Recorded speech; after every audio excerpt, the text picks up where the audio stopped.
All right, so here we are for the Voters Guide, ADOS Voters Guide Town Hall.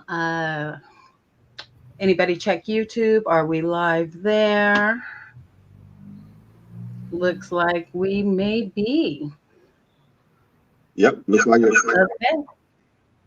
So we are here with Chris Ados, Sacramento, Tone Talks, Umoya, and myself, Kim Mims, Ados, Sacramento, Ados, California, Ados Cal Media. Talk to you about what's on the ballot, what to expect on November 11th. So, Tone, you had some information you wanted to share with us? Yeah, I'm just trying to.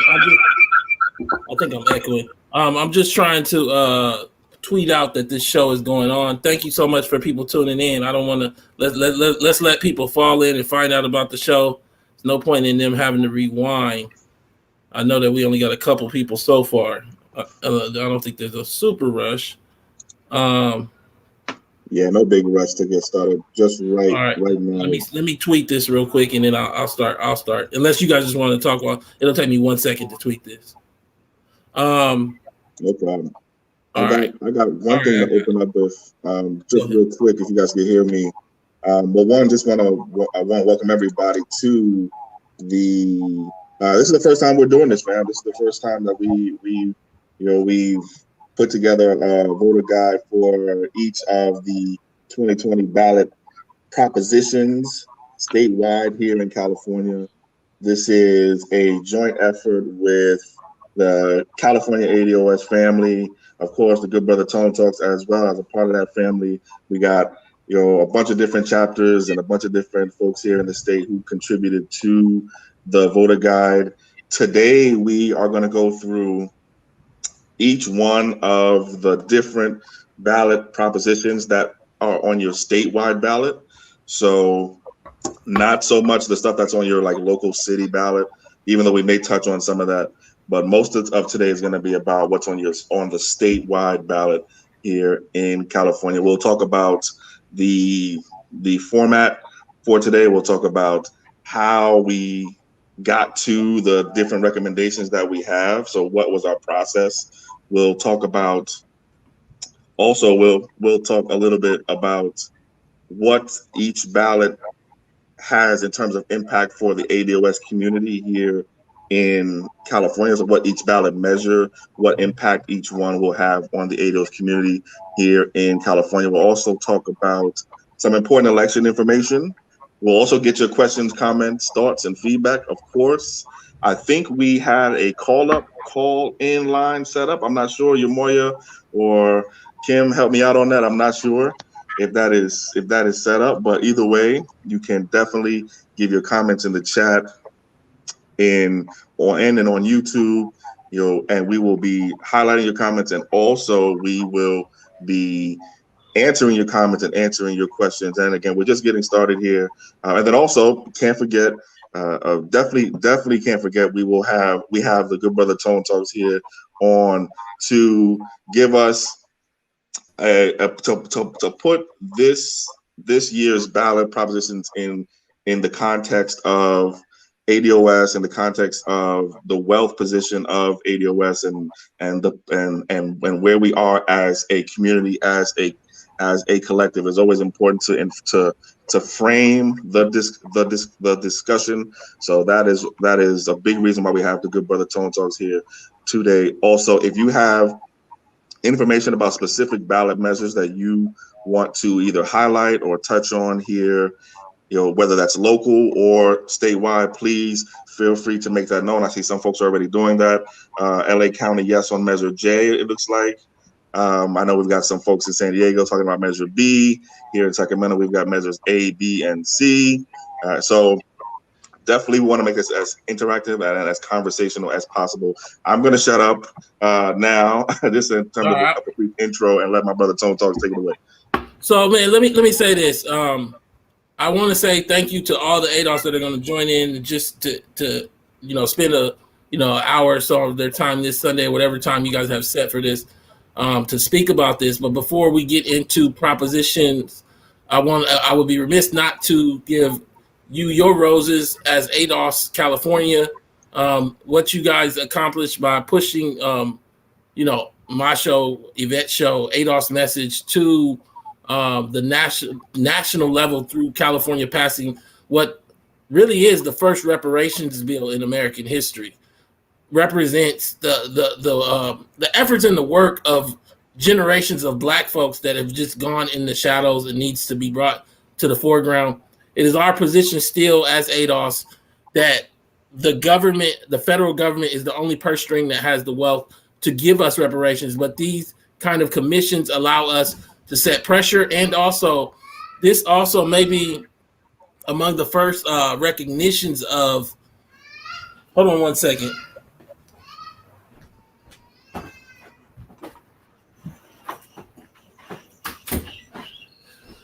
Hey Ken, while Tone is out, can you add my other video to the screen while we're just getting set up here?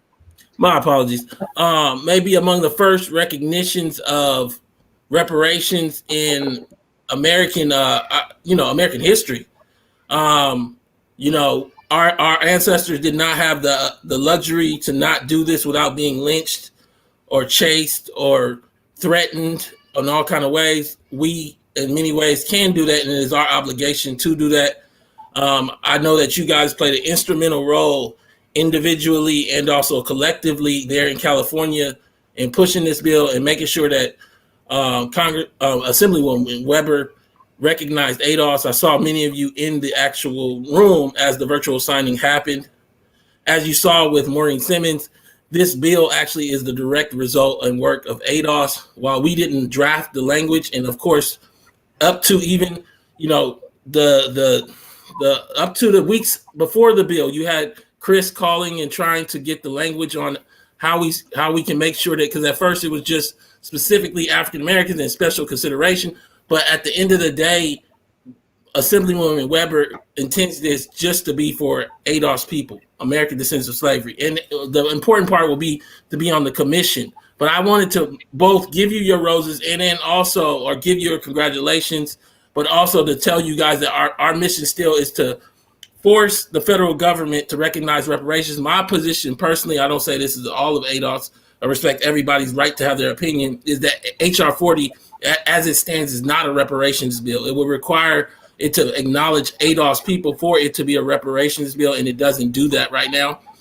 Just on the first level, and then on the second level, all of the different edits that need to happen. But right now, what we do have is California ADOS bill, which is a reparations bill, recognizes ADOS, and now it's about framing this and pressuring the federal government through California's immense power economically to do right. So let's move right into this show. This show itself, as I understand it, is talking about voting. Our position as ADOS is down ballot Democrat. I want everybody to understand that it's not particularly a support of the Democrats as we know it, the DNC per se.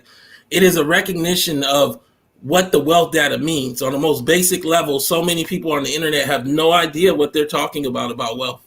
They have no idea what they're talking about what that means in terms of politics.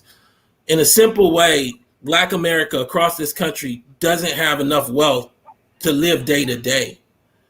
As a result, big government is really important for them to get through those day-to-day moments, from school to trash pickup to access to transit.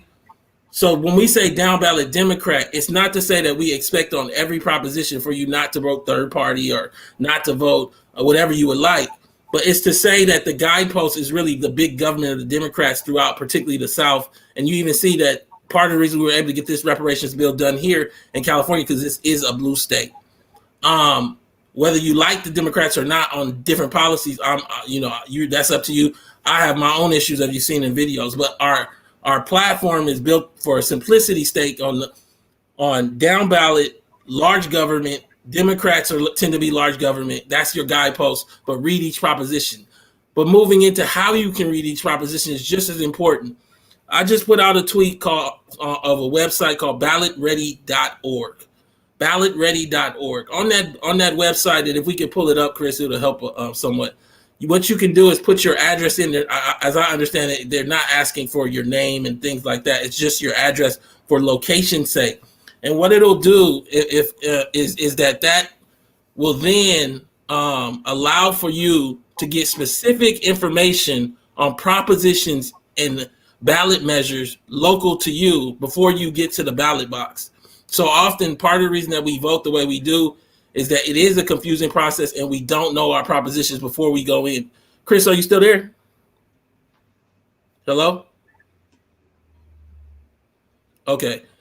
So what I want to do is I just want to show you guys. I don't want to take too much time up from it, but this is ballotready.org, and what you can do here from this website is let me see where you do it. Find out how to vote. Press that for me. I think that's the one. Oh, actually, don't even do that. You see the voter guide on the side? If you do find out how to vote, you can put your address in, and this gets more specific. But scroll down on that gray bar over there, on that gray bar that's about a mo vote. Even just on the national level, what this starts to pick up is the different measures and things like that you can read. But if you put your address in, it'll get more specific about your ballot measure specifically, and you can read about the candidates, the pros and cons each side. You can do all of those things, and I it's just something that helped me. On my Twitter, you can click the link, and it actually tells you what button to press to be able to read more about how to read the propositions and everything. It also will help you register. Make sure you're registered to vote. So many different apps. I've never seen anything like it. Actually, this year, every app, Facebook, and is allowing people to learn if they're registered to vote. I don't know what the Republicans are going to do because they don't want us voted, but you make sure you're registered. If you want to vote from home, I know this is COVID. Make sure you take care of that now. So many states have different quirky rules. It's 30 days out, and it's time to make sure your children are registered. Make sure your grandmother's registered. Make sure everybody is set up to actually take part in this election. That's all I wanted to say.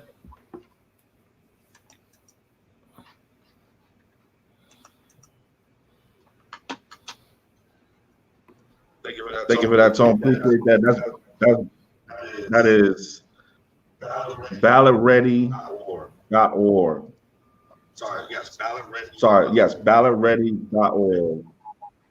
And if folks can hear me, I'm getting a little bit of an echo in the back, but it's ballotready.org for the family out there. That is a great resource. Tone just I had not seen that website before. I'm gonna try to pop it in the chat too, but I had not seen that resource before. Usually we use like Ballotpedia, which is also a pretty good resource also, but ballotready.org.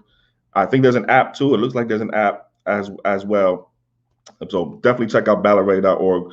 As we're talking here for this broadcast, and also as we finish this broadcast and as we get our ballots in the mail starting this week, as folks know, here in California, we are a largely almost all vote by mail state, and we get our ballots pretty early. We get our ballots starting this week, actually starting this Monday. Everyone with an address that can have a ballot physically mailed to will get a ballot in the mail starting this week, October 5th to be exact. So that's tomorrow, that's Monday. So definitely check out ballotready.org, download the app. I also suggest using Ballotpedia as well, but ballotready.org is an amazing resource. And as Tone said, the position of the ADOS movement is down ballot Democrat, leaving the top of the ticket blank, absent a Black agenda with reparations, which we are absent a Black agenda with reparations at this point. So leaving the top of the ticket blank, or writing in ADOS if you can and where you can, or choosing another option, but a no support for Trump or no support for Biden. Neither of those candidates have a Black agenda with reparations in there. So down ballot Democrat. And here today, we're here to talk about the 2020 statewide ballot propositions. These are the reasons why you need to show up to vote, right? There are 20. There are a bunch of different propositions on the ballot this year. Whether or not you're picking any particular candidate or not, whether or not you're supporting any candidate, whether it be on the Democratic side or the Republican side or the independent side or the Green Party side or the other kind of party side, whether or not you're doing any particular candidate choices, there are over a dozen ballot measures propositions on the ballot that we need to show up for this year here in the state of California. That's what we're here today to talk about. So appreciate everyone for joining. Like I said in the beginning, if you have comments, questions, if you have any of your own recommendations for any of these propositions that we're going to go through and spend some time here going through, please feel free to drop those in the chat. Please feel free to make those comments known. We'll be highlighting them. Shout out to Yamoyan and Kim, who are also going to be helping facilitate this discussion. I think we said we were going to have a call-in number ready for any comments, but I'm not sure if that's ready yet. So no worries. We will still be able to highlight your comments and questions and get your feedback. This is a part of the process. We will also talk about what our process was, what the format of today will be, and then, like I said, talk about each particular ballot measure. Kim, do you have anything to add before we get started? Actually, I really don't. At this particular point in time, we probably will not have the call-in session at the end, but we will definitely let the family know. No worries. Okay, and actually, if I could be, sorry, Kim, did you have anything to add? Sorry, I didn't mean to cut in there.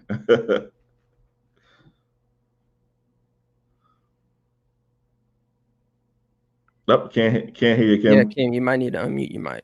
Yeah. Okay, I said I'm ready when you are. Okay, cool. So before we go into our specific recommendations and then talk about them, I'd actually like to go back to Tone really quickly, if I could. Kim, if you could bring back the screen with all of us on it. Just a question for Tone, just to follow up on what his most recent comments were. Tone, if you could, well, one, thank you for the kind words and the shout out with respect to AB 3121 and the state bill here in California, the California Task Force to develop and study reparations proposals for African Americans Act that passed and was signed by the governor of California this week. Obviously, thank you for your work. You were pivotal in this effort. You gave some of the, I think the premier testimony to the Senate. I think it was in the Senate, but it may have been in the Assembly. But you gave the premier testimony.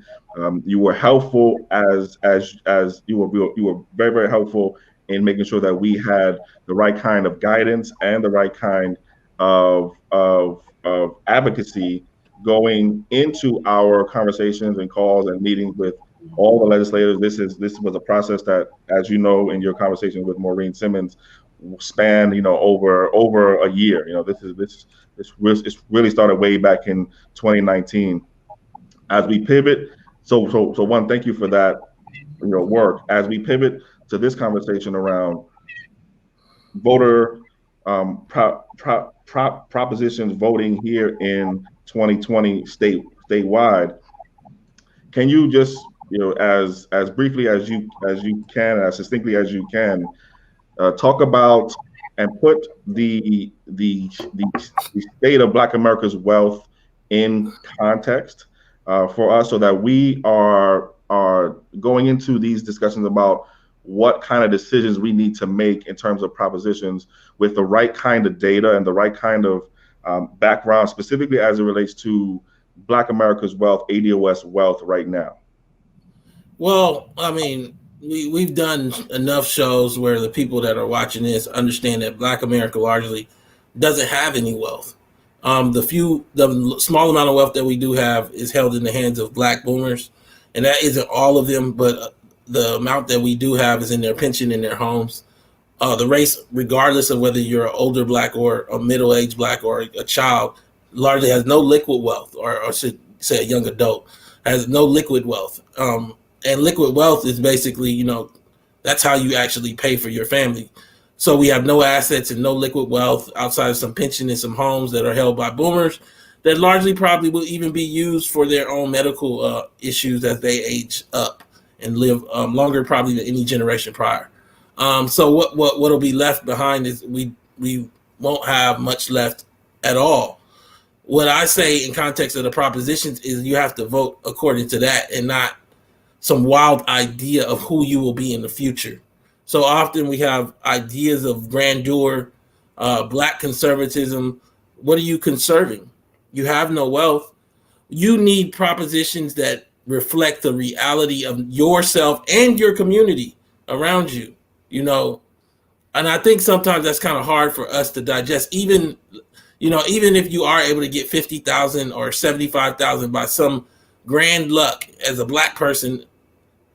I think you measure that against the fact that everyone else has zero, not against the fact that you really need $1.5 million as a single person to live without retirement, well into old age, after 65, 70, when you want to retire. And we still don't know what's going to go on with Social Security. So my point is just to say we have to vote based on the reality of our condition. I think the guidepost that kind of gives me a visual of how bad it is isn't necessarily even the middle Black family being worth $1,700 without depreciating assets, while the middle white family is worth like $150,000, $160,000. But also, pretty much all of the wealthy in America being white as well, meaning it isn't just so when we say that the top 15% of white families, 13, 14 million of them have $1 million or more, 1 million have 10 million or more. I think what gets lost in that is how that anchors their ability to pull other white people up into good jobs and everything else as they want to hire and help people that look like them. So this anchoring, this wealth class of white folks is actually creating downstream a whole bunch of stability for other white families not even in that top 15%. So that stability might run into the top 40% of white families, And so what do I mean? Like 83 million white homes, probably the top 30 million have stability that steams off of the fact that they have this wealth class that's calcified. My point is to say, I guess, to get less nuanced and more general, what gives me even more so a guidepost is the color of wealth reports. When we look at Miami, middle Black family, native, worth a mere $11 liquid. When we look at Boston, native Black family worth a mere $8 liquid. And when we look at Los Angeles, a middle Black family is worth $200 liquid. That's, pretty much the gambit of the country. If you think about it, Southwest, and then you have the, I guess, you have the upper part of America through Boston. If that's the picture of Black America from $8 to $200 liquid, that means that this is just a wealthless group. And I think as a result, you have to vote accordingly. And I think that's going to be hard. So some people would say, what about Black people that don't have just $200 liquid? Again, if you have $2 million, okay, you're talking in a different stream. I know by the numbers, there might be 150, 160,000 families, Black families that have more than $2 million out of 20 million.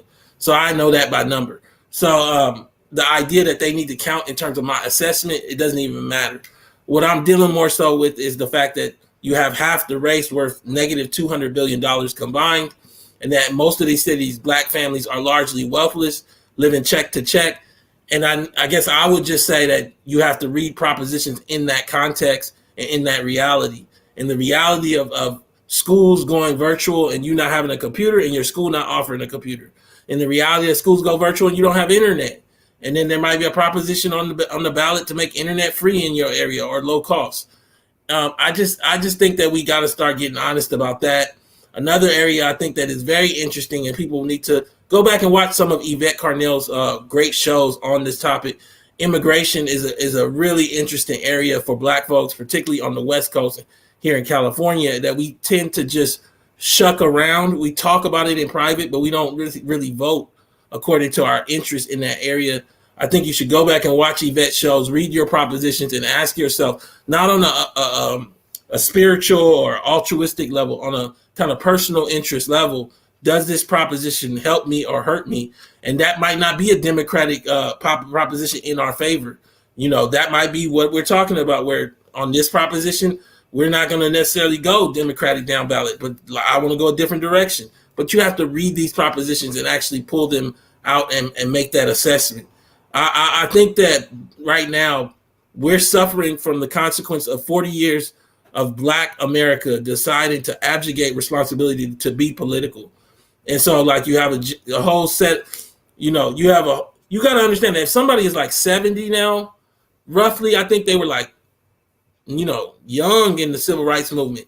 They were like, if not, 12. If they, so like, we don't really understand that the civil rights era people largely died off, and we're left with a group guideposting America that either was the recipients, the 70s youth, or of the recipients of civil rights, or their children, which is the Gen Xers.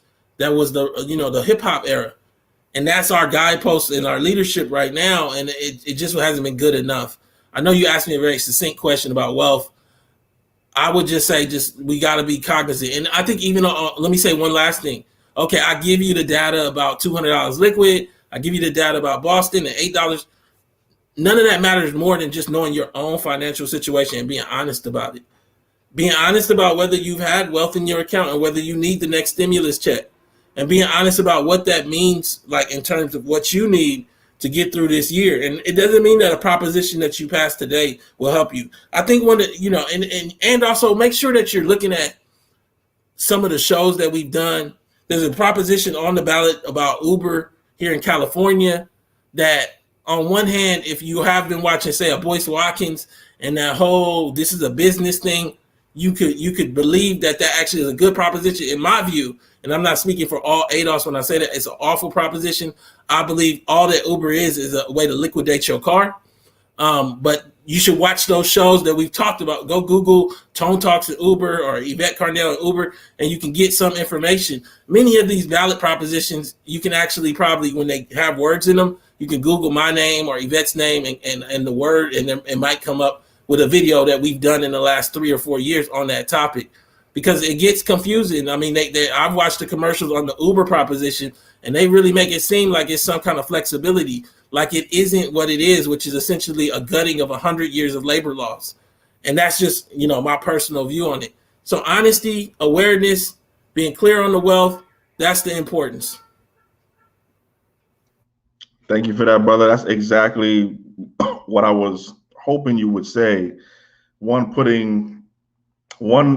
helping us work from the same set of facts, first of all, right? Because largely how these recommendations on these ballot measures came into existence assumes that we are operating from the same set of facts about our own condition wealth-wise as a people. Obviously, not everyone is operating under the same set of facts. So that's exactly why I asked the question. And two, I think you brought up another really great point, which is also what I was hoping you would say, which is, and something that Yvette Carnell has said a number of times also. Check out Breaking Brown, by the way, on YouTube for Yvette's show, Mondays and Wednesdays, 7 p.m. Pacific time, 7:30 Pacific time.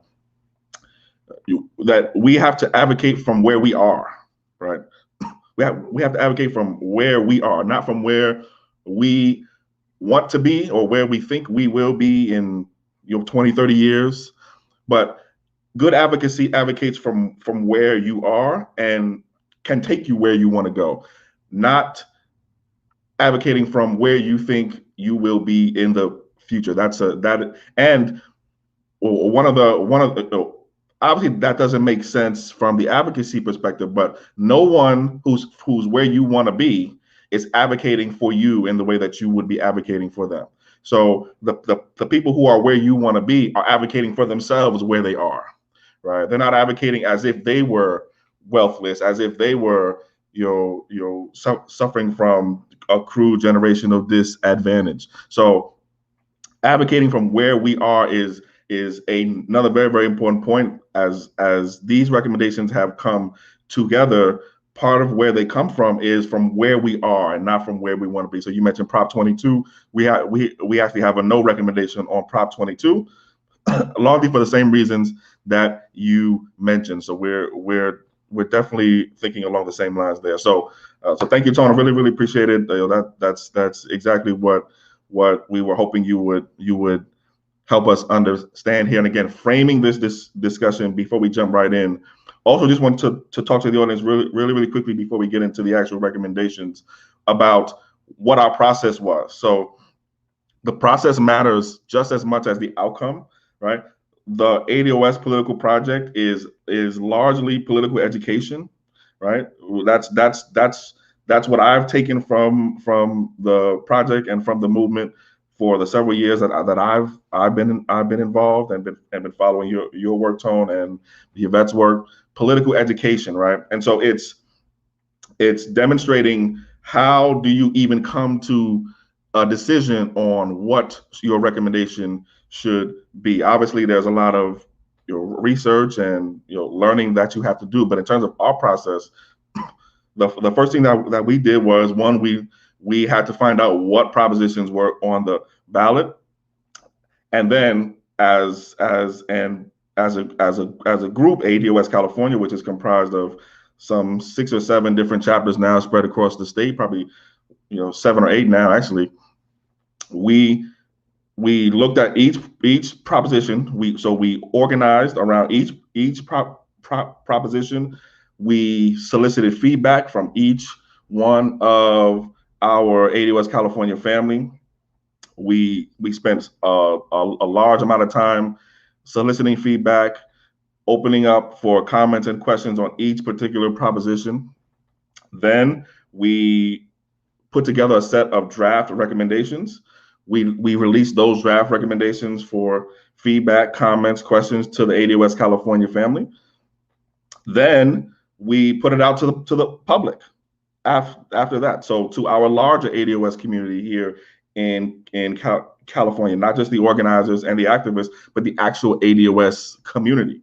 This town hall is a part of that effort, right? So the part of the reason why we're here talking with the ADOS family and the ADOS community at large is a part of our process, is a part of how we are coming to our final recommendations. Obviously, we have some recommendations for you, and we have some rationale around those recommendations, but this is also a part of the process. It's important to be community driven and community led from at least my perspective. So that's partly our process. There was a little bit more involved. We did have a series of meetings and stuff like that. We are working specifically on 1 or 2 propositions more directly. That's Prop 16, for example, and also Prop 17, for example. If you're familiar with ADOS California's YouTube channel, you'll know that very early on in the year, we have a series of videos on ACA 5, which eventually became Prop 16. We were in the hearings for ACA 5.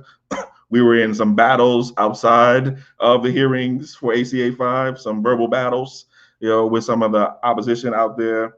We had calls in to the hearings for ACA 5. That passed too. That's one of our unsung wins here, but that definitely passed also. And it is now Proposition 16 on the ballot. That proposition would bring back affirmative action to the state of California. The way we talk about it is it would make a Black agenda legal again here in the state of California. And we are advocating a yes on Prop 16, and we'll talk about that soon. So I don't want to talk too much, but I'm really excited to get to the propositions. Kim is going to play a video with our recommendations on it. Kim, either or you Moya. Then Kim and I are going to go through each of the propositions directly, and then at the end we're going to be having questions, comments, feedback. So make sure you continue to throw your questions, comments, and thoughts up into the chat. We're going to be here for a little while. Tone, hang out as long as you can. But we're not in no rush here. We want to make sure that we take as much time as we need with our own ADOS community to answer as many questions as possible, and to go through these in detail and give them the kind of due diligence that they deserve. So I will shut up now because I've been talking for a while. But Kim, please take it away. Chris. Can I just say one thing? Because I don't want it to be, when you guys come back from the video, I might not be here, but because I want to let you guys do the propositions with the ADOS community. Again, man, thank you guys so much. I think so often what gets lost, and I say this to Moya, Kim, Chris, you guys have organized great things. Shout out to all of the ADOS LA people. I had a meeting with them yesterday. Shout out to all the ADOS across the country, not to leave anyone out. But we forget that we're not in college. A lot, like I say that not to say we don't have ADOS people that are involved that are in college, but largely this group is in the prime years of its life with children and grandmothers and that they're responsible for. And so like I think it would be remiss not to be clear that everyone here has a job and task outside of this, because sometimes we all doing this and you forget that, and that people have a full like family obligation in the middle of COVID with, no intergenerational transfers often. They need to make money. They need to go out and they still doing this. So, I look at other Black folks that aren't doing what we're doing and I give no passes because at the end of the day, this is not like we're having a sickle cell meeting or some kind of meeting about a unique form of cancer that we all have. I'm not saying that to be anything negative about medical disorders. We're having a discussion that every Black person in America should be having because they don't have the money and they don't have the resource to be here. And also they owe the obligation based on the legacy of slavery, Jim Crow, and everything else that happened. So I just want to say to you guys for donating your time this Sunday to inform a population that might be small, but you don't know who they reach. Thank you so much. And let's just keep up the work. And I think other chapters should follow suit and come up with looking at the propositions. Make sure to push the ballotready.org thing. If you find anything out about the site that you don't like, please do let me know. Because I heard about it this recent week and I just like the format of it. I looked at the people behind it. I didn't see anything that jumped out of the page. It didn't look like you could just put your address in without them collecting information. I just like the fact that it gets more succinct because Ballotpedia, where it gets a little confusing is you have to actually do the work and it gives you the basic information. Whereas this one, it kind of gets into more like specifically about the candidates and where they stand on things. And it makes it real easy in terms of like you press a button and it gives you your local information. But thank you so much. I appreciate the time. Please stay tuned in. I think they're going to play a video and then come back to talking about the propositions. Thank you, Amoya, Kim, and Chris. Yeah, thanks, Tom, for coming through, brother. Appreciate you. Thanks, Tom. Appreciate it. Okay, so we don't have the video loaded, but basically it's just a mirror of the slides that we're going to be going through, detailing our recommendations. Yeah, so I will just get into it. If you guys are ready, this is what we are suggesting. Just 1 second. Let me all right. Okay. So, Chris, can you see this okay? Yes, I can see it pretty closely. Yes. We have the Cal State proposition. Yes. Yeah, so if you want to start us off just going through these and then we will discuss each of these more thoroughly. Okay, for sure. So, as you can see, family, on your screen right now, you have a summary of our positions and a summary of each of the ballot measures on your statewide ballot for 2020 here in the state of California. We're going to start from the bottom. We're going to go from Prop 14 all the way to Prop 25. If you have questions, comments about any of what these propositions means or what our positions are, please feel free to put that in the chat, like we said, and we will be answering your questions and your comments right after we are done going through them. But let's get started. So just in terms of a summary of our positions on Prop 14, which is the California which is the Stem Cell Research Institute ballot initiative. We are recommending a no vote on Prop 14. On Prop 15, which is a ballot measure called the Tax on Commercial and Industrial Properties for Education and Local Government Funding Initiative, we are recommending a yes on Prop 15. On Prop 16, which is a proposition that repeals Proposition 209 and reinstitutes and re-legalizes, if that's a word, affirmative action here in the state of California, we are a strong yes on Prop 16. On Proposition 17, which is a voting rights restoration proposition for persons on parole, we are a strong yes on Prop 17. On Prop 18, which is a proposition around primary voting for 17-year-olds. We are a strong yes on Prop 17. Sorry, Prop 18. On Proposition 19, which is a proposition around property tax transfers, exemptions, and revenue for wildfire agencies and counties. We are a strong yes on Prop 19. As it relates to Proposition 20, criminal sentencing, parole, and DNA collection, we are a no on Prop 20. So we are a strong no on Prop 20. Proposition 21, which is a local rent control initiative, we are a yes on Prop 21. Proposition 22, this is the Uber Lyft proposition that Tone mentioned and that I kind of mentioned earlier on in the broadcast. This is titled App-Based Drivers as Contractors and Labor Policies. We are a no on Prop 22, so strong no on Prop 22.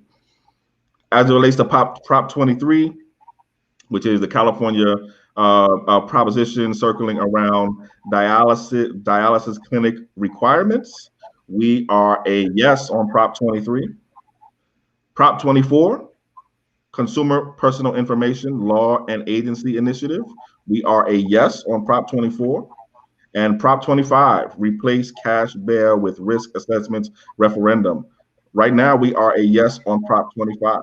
So those are the different propositions. Those are our summary recommendations. We're going to go through each one of them, but we just wanted to go through each one in terms of a summary, quick hit. Hey, this is our yes, no, yes, no, yes, no. We're going to get into the details of each one, what each one does, and what each one doesn't do, and what our thinking on what the impact of the ADOS community is as well. And we're going to talk about some objections to our positions on at least a couple of these propositions. We've had and sorry, the ice cream truck is going by. You know where I am. So we've had since we put out these draft recommendations, we've had some folks say, hey, you should take another look at Proposition 24. You should take another look at Proposition 25 and consider changing your position on each or either of those. And so we're going to go through some of that conversation right now, or at least during this broadcast, and talk about should we change our position on any of these, why or why not, and we still have time to do so. So having said that, that's our summary recommendations. Let's go right back to the top, and let's talk about Proposition 14. All right. So Kim, how about this? Why don't since it doesn't sound like I'm just talking. How about this? Why don't you tell folks about what Proposition 14 does, so what it does, and then I'll talk about what the ADOS community impact is, and then give our final recommendation. Absolutely. Prop 14, Stem Cell Research Institute Bond Initiative. Vote no. What it does: a yes vote supports issuing $5.5 billion general obligation bonds for the state's Stem Cell Research Institute and making changes to the institute's governance structure and programs. A no vote opposes issuing $5.5 billion general obligation bonds for the state Stem Cell Research Institute, which ran out of funds derived from Proposition 71, 2004, for new projects in 2019. Okay, so we have what a yes vote means on Prop 14. We have what a no vote means on Prop 14. Let's talk before we give more rationale around the recommendation, which is a no vote. Let's talk about the ADOS community impact. So part of our process here for coming up with our recommendations was a look at what is the impact of a no vote or a yes vote on the ADOS community here in California specifically. All right. So now, none of us are super experts on every single one of these things, and this is sort of a topic that I don't think we talk about a lot, right? As like a community, right? Stem cell research, and so this may seem a little bit, out there, right, and abstract, right? One of those ballot initiatives that if you weren't paying close attention, you might even skip it, right? Because you don't, who knows about what stem cell research and general obligation bonds. Well, the propositions that have to deal with issuing bonds and raising money are actually really, really important because they are about the state's finances and about taxes and about spending. So any proposition that has anything to do with raising money, issuing bonds, which is a way that states raise money, issuing bonds, selling bonds on the open market, and selling bonds to investors in return for a return. These are ballot initiatives that you do want to pay attention to. And in terms of this particular measure, as it relates to ADOS community impact, from our perspective, we could not see any immediate impact on the California Black ADOS community. However, we do caution against increasing state debt during a time of very large budget deficits. It's often the case that when debt grows, the threat of increasing sales taxes grows as well, and rising sales taxes disproportionately negatively impacts Black ADOS communities. For these reasons, we do recommend a vote of no on Prop 14. Yes vote would support issuing more debt for the state, but because we're at a time of deep deficits, because we are at a time of rising deficits, and because it's common that when your debt grows, the state raises sales taxes. Sales taxes are taxes on things that you buy and use every single day. Sales taxes and rising sales taxes disproportionately hurt people who have the least money the most. That's us, as Tone gave us the data, and this is why we wanted to start with looking at like what our common wealth and financial position is. Most of us don't have resources. Most of us don't have money. Most of us don't have wealth that we can, that we can spare. And so, anytime sales taxes go up, that's going to hurt us more. There's a lot of evidence for that, not just here in California, but across the nation. So, anything that threatens to raise sales taxes in the end is a threat to our ADOS wealth position. And so that's why we are recommending a no vote right now. If you have questions, comments, thoughts, or feedback on any one of those ideas, please throw them in the chat, and we will be coming back to it as we are rounding this town hall up in a little while. All right, Prop 15, go ahead, Kim. Prop 15, tax on commercial and industrial properties for education and local government funding initiative. Vote yes, what it does.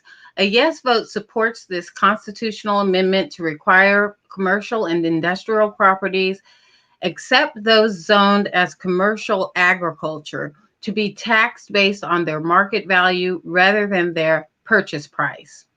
A no vote opposes this constitutional amendment, thus continuing the tax commercial and industrial properties based on their property's purchase price, which annual increases equal to the rate of inflation of 2%, whichever is lower. Okay, who's ready to be back in economics class? Doesn't it feel like when you were hearing that, it feels like you were in like math class, right? Right?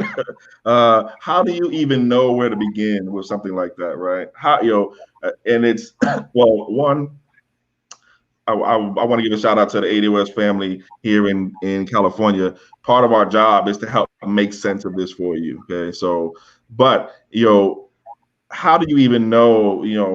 If you're not someone who is dealing in commercial agriculture or commercial property or industrial property, if you're not in this industry and in this space and in this field, how do you even know what is up and what is down?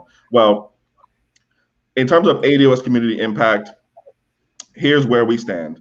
Wealth inequality is the number one indicator of structural racism. That is a position that we take here with respect to the ADOS California family. It's actually a paraphrasing, almost direct quote of a line from Dr. William Sandy Darity, economist, professor, leading reparations scholar out of Duke and MIT. Wealth is the number one structure. Wealth inequality is the number one indicator of structural racism. So let's start there. All right. The legacy of slavery and Jim Crow itself lives within side of the wealth gap. Okay, so let's make that second statement. Okay, so let's start where we left off with Tone with wealth. Right, this proposition is about taxation, and taxation is largely related to wealth. It's a way to help transfer and distribute wealth, as well as income in many ways. But without getting too complicated, let's start with some things that we understand and we know. So one, wealth inequality is the number one indicator of structural racism. Two, the legacy of slavery and Jim Crow itself lives within inside of the racial wealth gap, or that wealth inequality. Let's also establish a third fact here, that wealth accumulation in the 21st century is largely due to inherited wealth. Okay, so the way to get wealthy in the 21st century is to have wealthy parents, largely. Okay? Some 60-70% of the current generation's wealth or the next generation's wealth is going to be inherited, right? So let's establish that as a third fact. Inherited wealth is exclusionary by its nature, right? If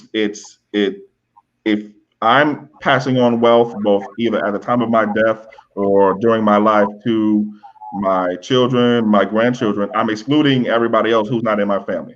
Okay? Right. So inherited wealth is by its nature exclusionary. So because Black Americans, ADOS here in California, were excluded from original wealth creation opportunities, because we were excluded from the original opportunities to create wealth. Slavery, Jim Crow, the failed Reconstruction, convict leasing, sharecropping, debt peonage, on and on and on and on and on, excluding us from wealth. Because we were excluded from these original opportunities to accumulate and grow wealth, our current property tax and our current property and tax schemes, our current property and tax laws, our current property and tax regulations contribute to that wealth exclusion. The only way that the wealth that's been inherited has been able to continue to exclude us, or at least part of the way, is through the current property and tax rules, the current property and tax laws and regulations. Excuse me. A change in the current property and tax scheme is in order, one that targets inherited exclusionary wealth for a just redistribution. So for these reasons, we recommend a vote of yes on Proposition 15. We need a change in the current property and tax structure.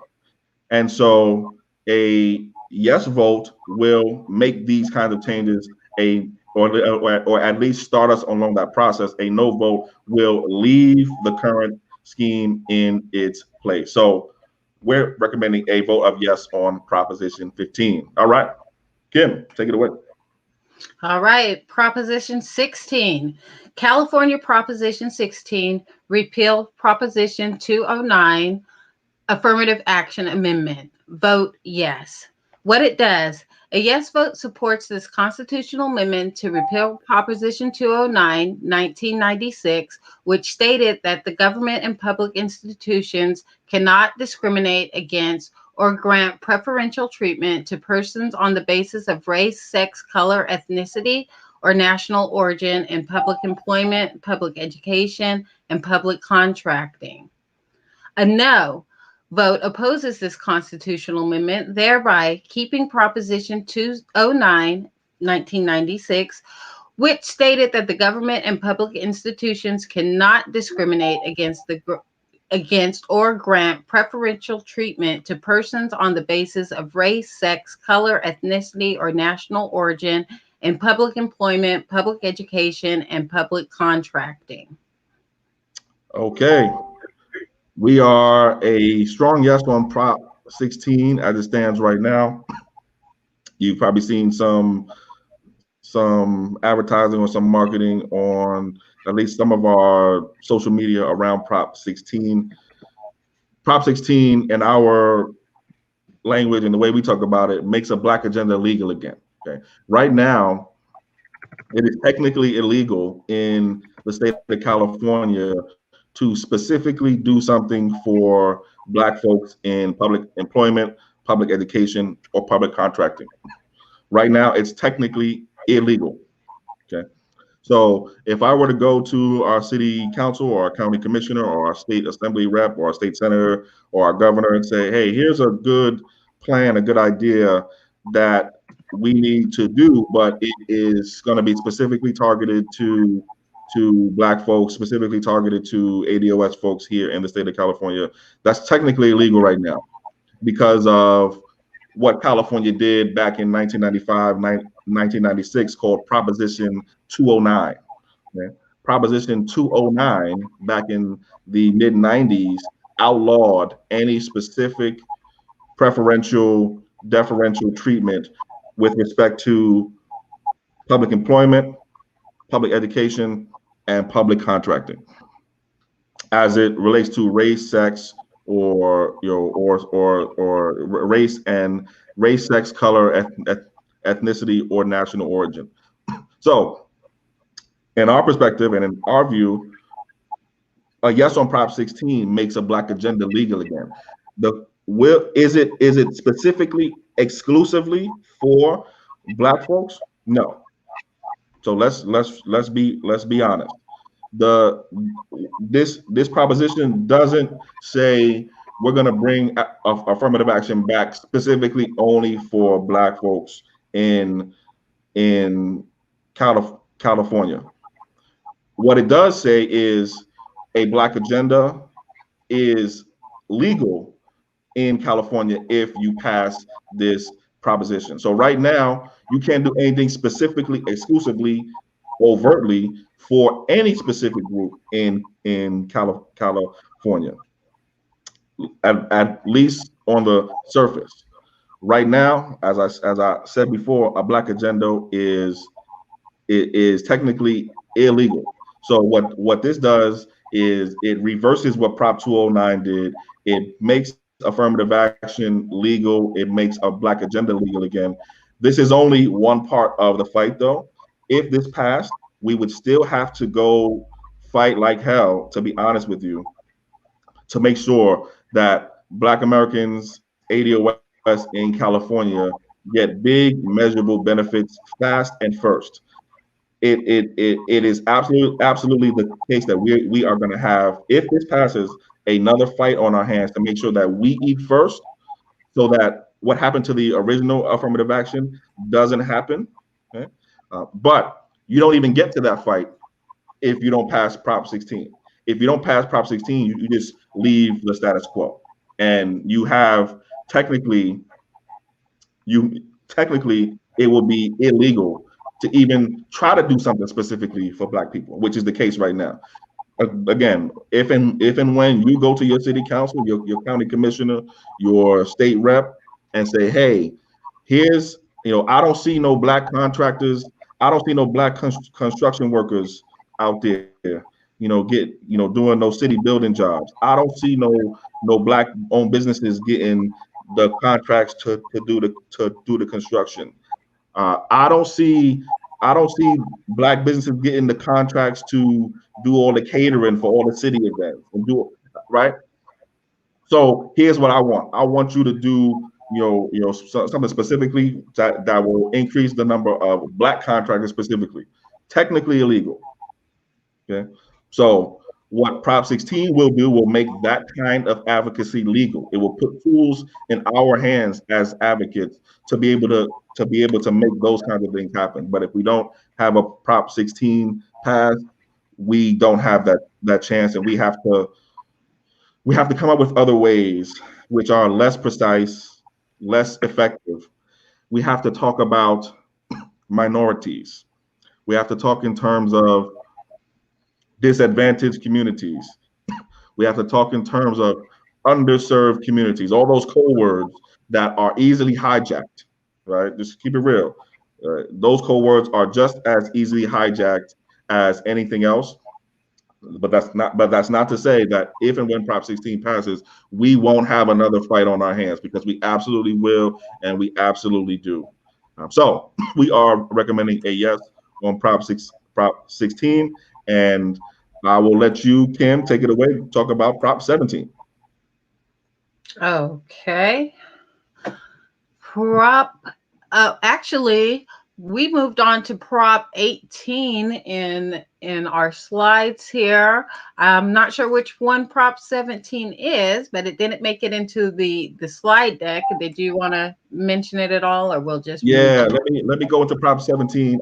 If you could pull that Prop 18 one down for just a second, I will go into Prop 17. Prop 17 is a voting rights restoration amendment for persons on parole. So what it does, a yes vote supports a constitutional amendment that allows people on parole for felony convictions to vote. A no vote opposes this constitutional amendment, thereby continuing to prohibit people who are on parole for felony convictions from voting. So a yes vote frees the vote, as the saying goes. A yes vote allows more of our folks who are on parole, so who have done their time, and who are on parole for a felony to vote. A no vote stops those folks from voting. We are a yes on Prop 17, expanding voting rights. We think that Prop 17 expands voting rights to the Black ADOS community in California, which has been intentionally targeted for incarceration and for arrest and for conviction. This proposition, in our estimation, increases Black ADOS political power by increasing the number of Black ADOS voters. This proposition restores dignity and citizenship rights to many well-deserving Black Americans who have a felony conviction. I think many of us are on the same page. We don't trust the criminal system. We don't trust that all of those people who have those convictions deserve those convictions in the first place, right? And we understand that we have been over incarcerated, mass incarcerated, for generations, and removing our folks' right to vote is just another harm on top of removing their right to be free in society when they were deserving to be free in society in the first place. So for these reasons, we are recommending a yes on Proposition 17. So yes on Prop 17. And Kim, we are free to go to Prop 18. Okay, Prop 18, primary voting for 17-year-olds amendment. Vote yes. What it does, a yes vote supports this constitutional amendment to allow 17-year-olds who will be 18 at the time of the next general election to vote in primary elections and special elections. A no vote opposes this constitutional amendment, thereby continuing to prohibit 17-year-olds who will be 18 at the time of the next general election to vote in primary elections and special elections. All right. So a common theme here, right? The prior measure, the prior ballot measure, Proposition 17, was about freeing and expanding voting rights for folks with felonies on parole. This Proposition 18, expands voting rights for some of our younger folks, right? And we are, as Kim mentioned, I believe, recommending a vote yes on Proposition 18. We believe this proposition increases Black ADOS political power by increasing the number of Black ADOS eligible voters. It also opens an opportunity for new political education initiatives targeting Black ADOS youth here in the state of California. So for these reasons, we are recommending a vote of yes on Prop 18. So vote yes on Prop 18. What it does, once again, is allows 17-year-olds who will be 18 at the time of the next general election to vote in the primary and special elections as 17-year-olds. Okay, so right now, I believe in California, you can register. Kids are being pre-registered at like 16, I believe, but they can't vote until they're 18. What this would do is allow those who would be 18 by the time of, let's say, so let's give a clear example. If, let's say, if Prop 18 were passed prior to this election, someone who is 17 years old right now could have voted in our primary and special elections back in March of this year, because they would, assuming they would be turning 18 before November 3rd of this year. So what we believe is this gives more voting power, more potential political power for Black folks, ADOS folks here in the state of California. And then also it also opens up more opportunity for political education initiatives, right? Now we can do even more around political education for the folks who are even younger, right? Because voting itself is a very, very important thing. And so knowing how to vote is even more important, and that's where we come in with the political education. So vote yes on Prop 18. Next. Prop 19, property tax transfers, exemptions and revenue for wildfire agencies and counties amendment. Vote yes. What it does, a yes vote supports this constitutional amendment to allow eligible homeowners to transfer their tax assessments anywhere within the state and allow tax assessments to be transferred to more expensive home with an upward adjustment increase. The number of times that a person over 55 years old with severe disabilities can transfer their tax assessments from 1 to 3. Requires that 3 inherited homes that are not used as principal residences, such as second homes or rentals, to be reassessed at market value when transferred and allocate additional revenues or net savings resulting from the ballot measure to wildfire agencies and counties. A no vote opposes this constitutional amendment, therefore continuing to allow eligible homeowners to transfer their tax assessments within counties and to homes of equal or lesser value. Keep the number of times that persons over 55 years old or with severe disabilities can transfer their tax assessments at 1. Allow the tax assessments on inherited homes, including those not used as principal residences, to be transferred from parent to child or grandparent to grandchild. Whew. Man, that was a lot, huh? So before we get into the math and the science of all this, first I want to pause, take a deep breath, okay? Because we've gone through pretty much half of the proposition, so we're more than halfway there, fam. Stay with us. But I then also want to give a shout out to everybody in the chat. We're seeing all the comments in the chat. Keep the comments coming. Keep the questions coming. Keep the challenges coming. If you see something that you think is wrong, say it. Let us know. Again, this is part of our process, right? Part of the process is engaging with our own ADOS community before we start voting, right?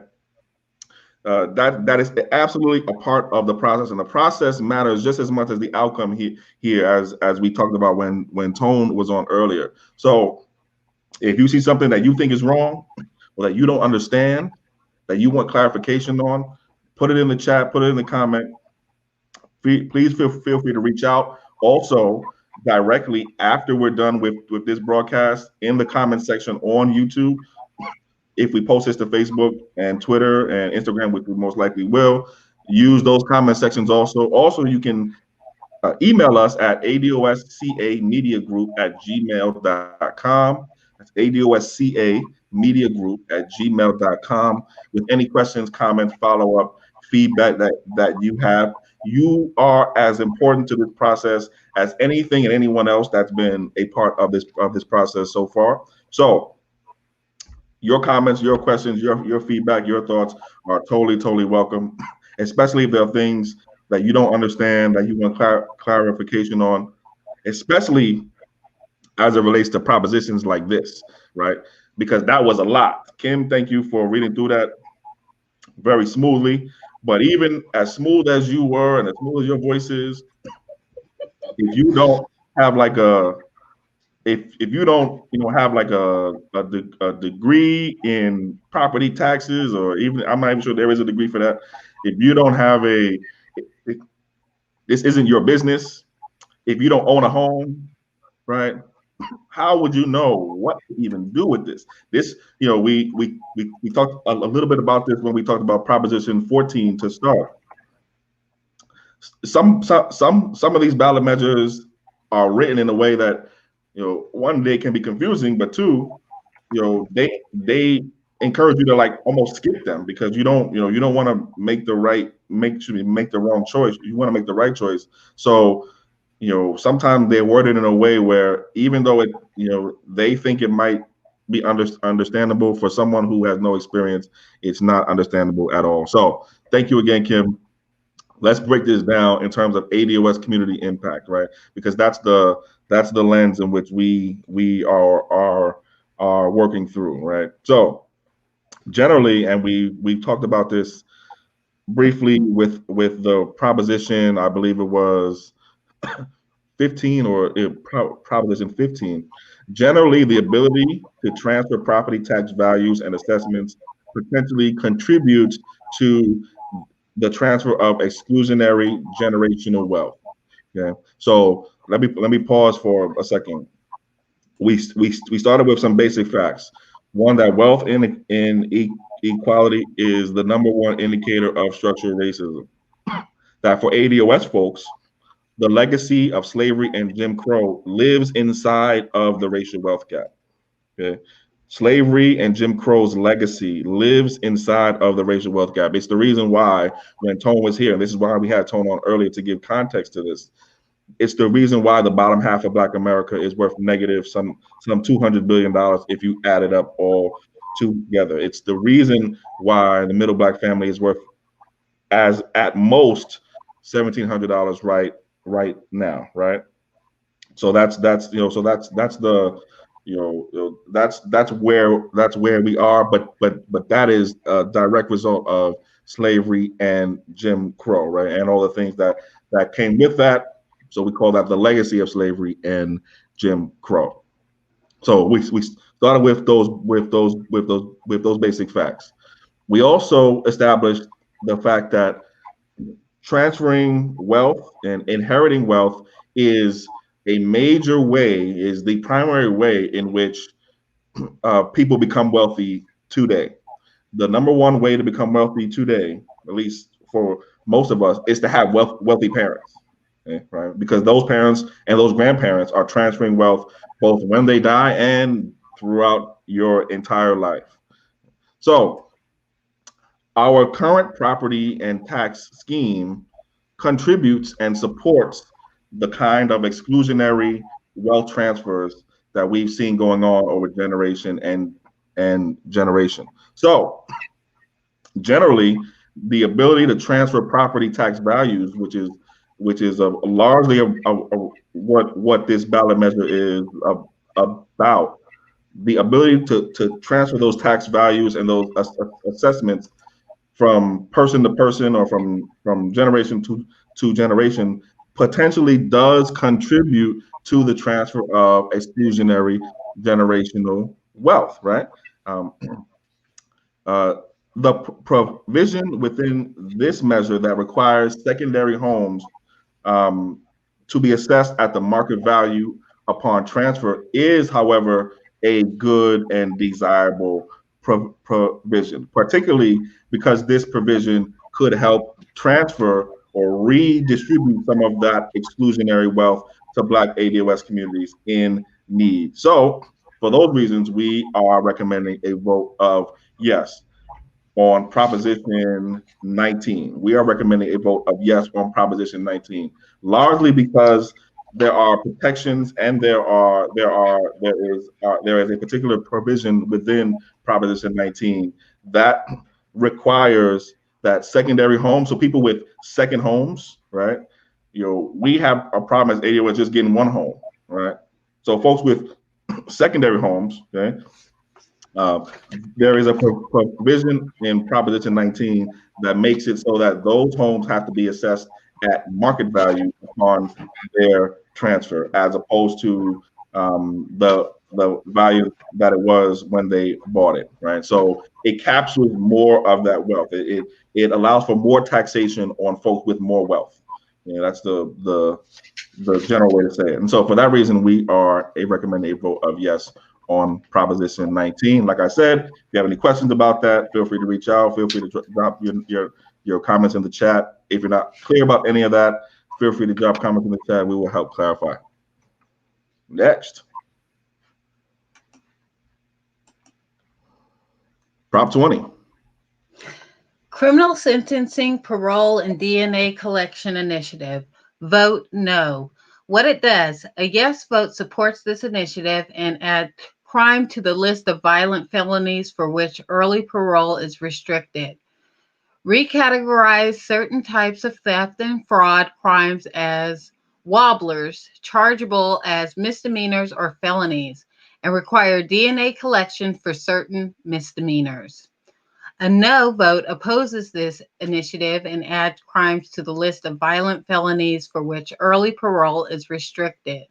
Recategorize certain types of theft and fraud as wobbler, chargeable as misdemeanors or felonies, and require DNA collection for certain misdemeanors. Okay, wow. Let me pause for a second and say one thing. Let's say you don't like none of the candidates, people who are running for any type of office, in your state here in California, in your city, in your county, wherever. Let's say you don't like none of the candidates, right? And I'm not voting for none of these candidates. None of them have a black agenda. None of them do nothing for our community, right? A proposition like this is a good example of why you still need to be engaged and active still. Because what this proposition does is, in effect, turn certain things that were not felonies into felonies. This proposition increases mass incarceration. This is the ADOS community impact that we see. Proposition 20, if you vote yes, it would turn certain things called wobblers into felonies. So certain types of charges that the law enforcement calls wobblers, it would turn those into felonies. It would create more felonies. It would lower the threshold for what you need to do in order to be charged with a felony, meaning it will make it easier to catch a felony. Okay, that's if you vote yes. If you vote no, it doesn't do that. A good example of why folks here in California, ADOS, Black folks, should still be active and engaged, because if you just said, I'm not voting for nothing, screw it all, you would have missed this. You would have missed Prop 16 as well. You would have missed some of the other propositions as well.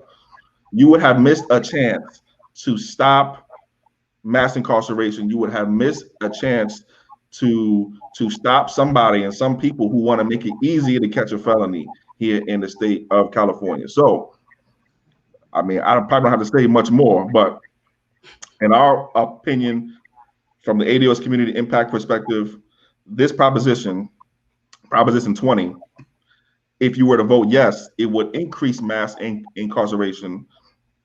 And so for these reasons, we are recommending you vote no. Do not vote to increase mass incarceration. Do not vote to make it easier to catch a felony.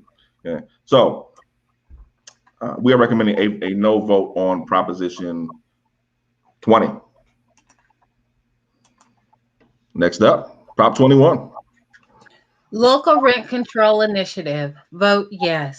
What it does, a yes vote supports this ballot initiative to allow local governments to enact rent control on housing that was first occupied over 15 years ago, with an exception of landlords who own no more than 2 homes with distinct titles or subdivided interest. A no vote opposes this ballot initiative, thereby continuing to prohibit rent control on housing that was first occupied after February 1st, 1995, and housing units with distinct titles such as single family homes. All right. So thank you for that, Kim. Great explanation. We are again recommending a vote of yes on Proposition 21. As was stated by Kim, a yes vote supports and allows local governments to enact rent control on housing that was occupied first over 15 years ago, with an exemption for landlords who own no more than 2, right? So with an exception for what they call small mom and pop landlords, right? Very small landlord operations, right? This is really targeted to the bigger companies, to the bigger businesses. In our perspective, from the position of ADOS community impact, this proposition increases the opportunity for rent control. This is much needed here among Black ADOS communities in California, especially during the COVID-19 crisis, which has worsened the financial position and the housing position for ADOS folks here in California. I think we know nationwide, half of all Black families, or half of all homeless families are Black, and 40% of all the homeless are Black, something like that. Here in California, we see that picture every single day. There are, I don't think there's a, whether you're in LA or San Diego or somewhere in SoCal, whether you're in the Bay Area, whether you're in Inland Empire, Fresno, whether you're up here in Sacramento, Elk Grove, we have a huge problem with respect to houselessness and homelessness.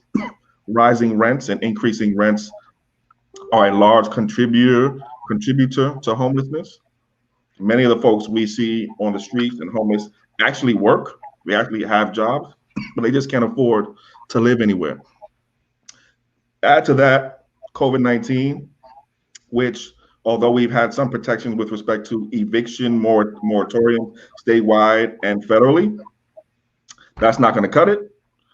Even though you don't have to pay your rent and don't have to, or even though you don't have to worry about being evicted, if you couldn't pay your rent in the first place, now you have 6 times, 7 times, or however many months times that to pay when the eviction moratorium is over. Here in Sacramento, we've been advocating for a renter's bailout. And so still stay tuned for more information on that. But long story short, Prop 21 increases the opportunity for local governments to do rent control, and that's much needed. It would not do rent control itself, but it would allow local governments to do more with respect to rent control. What local governments do, however, still have to, what local governments do is still based on what the citizens and the advocates of those local governments, those cities, those counties, say that those cities and counties should do. So this is just one part of the fight. Local advocates, folks who are advocating for houseless, folks who are advocating for renters, are still going to have to fight to make their local cities and counties and governments still do even more around rent control. That's a whole nother fight. Sometimes the powers that be are just as powerful at the local level as they are at the state level with respect to not wanting, more rent control. So don't get it twisted. This does not impose a particular rent control, but what it does is allows local cities and governments to do more rent control if and when they're pushed to do so. So that's Prop 21. Prop 22, app-based drivers as contractors and labor policy initiative. Vote no. What it does. A yes vote supports this ballot initiative to define app-based transportation, rideshare, and delivery drivers as independent contractors and adopt labor and wage policies specific to app-based drivers and companies. A no vote opposes this ballot initiative, meaning California Assembly Bill 5 2019 could be used to decide whether app-based drivers and employees are independent contractors. All right. Let's get to it. Prop 22. If you have any sort of cable or television, or you have any if you watch any kind of media here in California, you've seen a lot of ads around Prop 22. This is a proposition that has a lot of controversy around it, has a lot of talk around it. We are, just for the record, recommending that you vote no on Prop 22.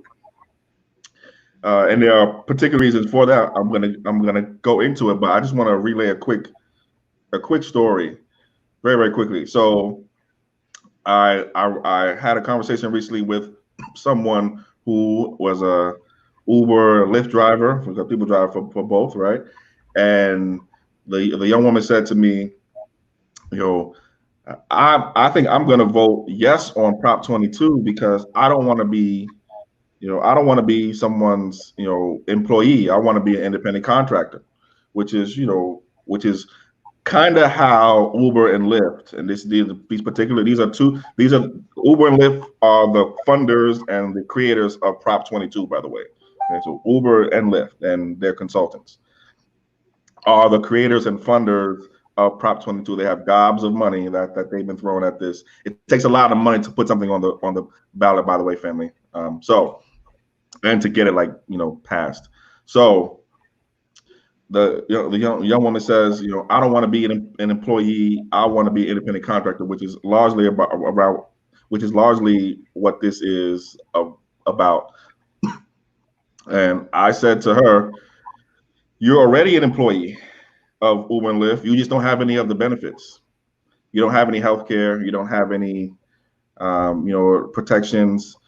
You don't have any, you don't have any unemployment insurance.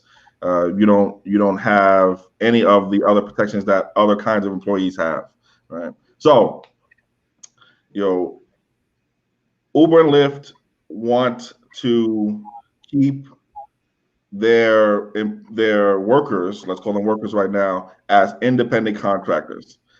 That's what voting yes would do. It would make it so that Uber and Lyft's workers, people who drive for Uber and Lyft, are independent contractors and not employees. And so when you're not technically an employee, you're not technically entitled to the protections of employees, healthcare, minimum wage standards, unemployment insurance standards, et cetera, et cetera. Uber and Lyft want to keep their folks as independent contractors legally so that they don't have to provide any of those other kinds of protections for their employees. Uber and Lyft, as you all know, monopolize the rideshare industry here in California. So not just from the labor and employment and worker perspective, there's an issue, but there's also an issue around the monopoly control of Uber, or duopoly control of Uber and Lyft in the rideshare industry here in California. Monopolies and duopolies generally negatively impact Black ADOS businesses. There's, name for me one rideshare company that's Black owned here in the state of California that is even close to doing what Uber and Lyft are doing. There may be none, right? And that's because Uber and Lyft have the game locked down. They are squashing any Black owned option. Let's just keep it real. So you have on the one hand, you have Uber and Lyft wanting to not have to pay health insurance, pay unemployment insurance, pay worker protections. And then you have the other hand where Uber and Lyft are stepping on Black-owned business, stepping on Black-owned rideshare options.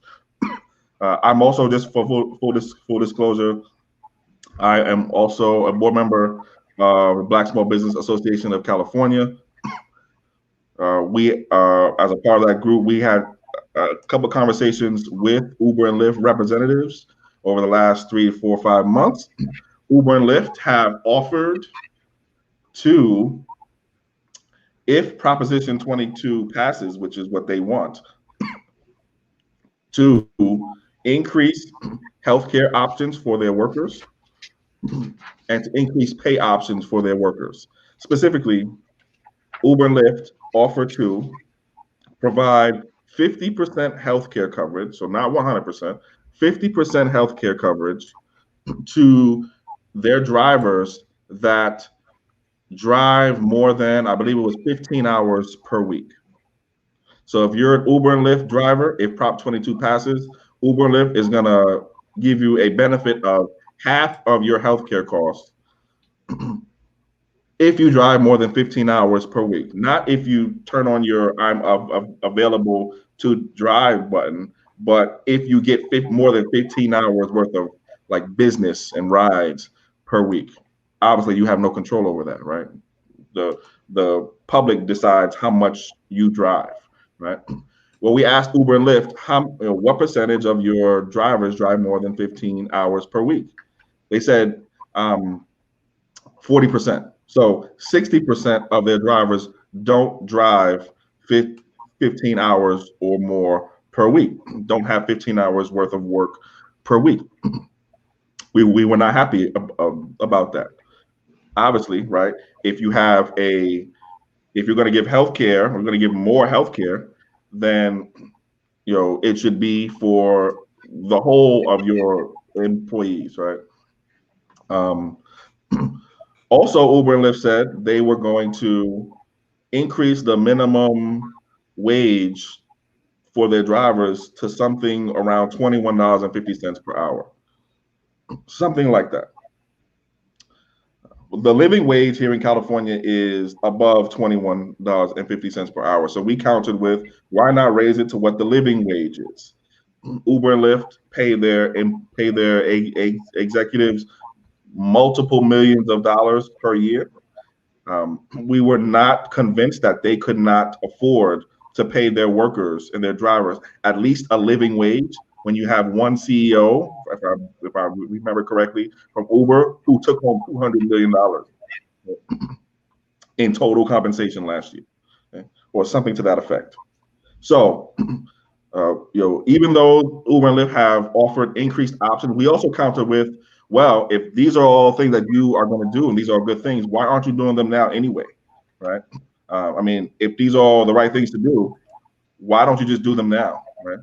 So, we were not convinced, or at least some of us were not convinced that Uber and Lyft were doing enough. I'll add one last thing before we move on. If I'm not mistaken, the state of California had to take out a loan to pay Uber and Lyft's drivers and workers unemployment insurance.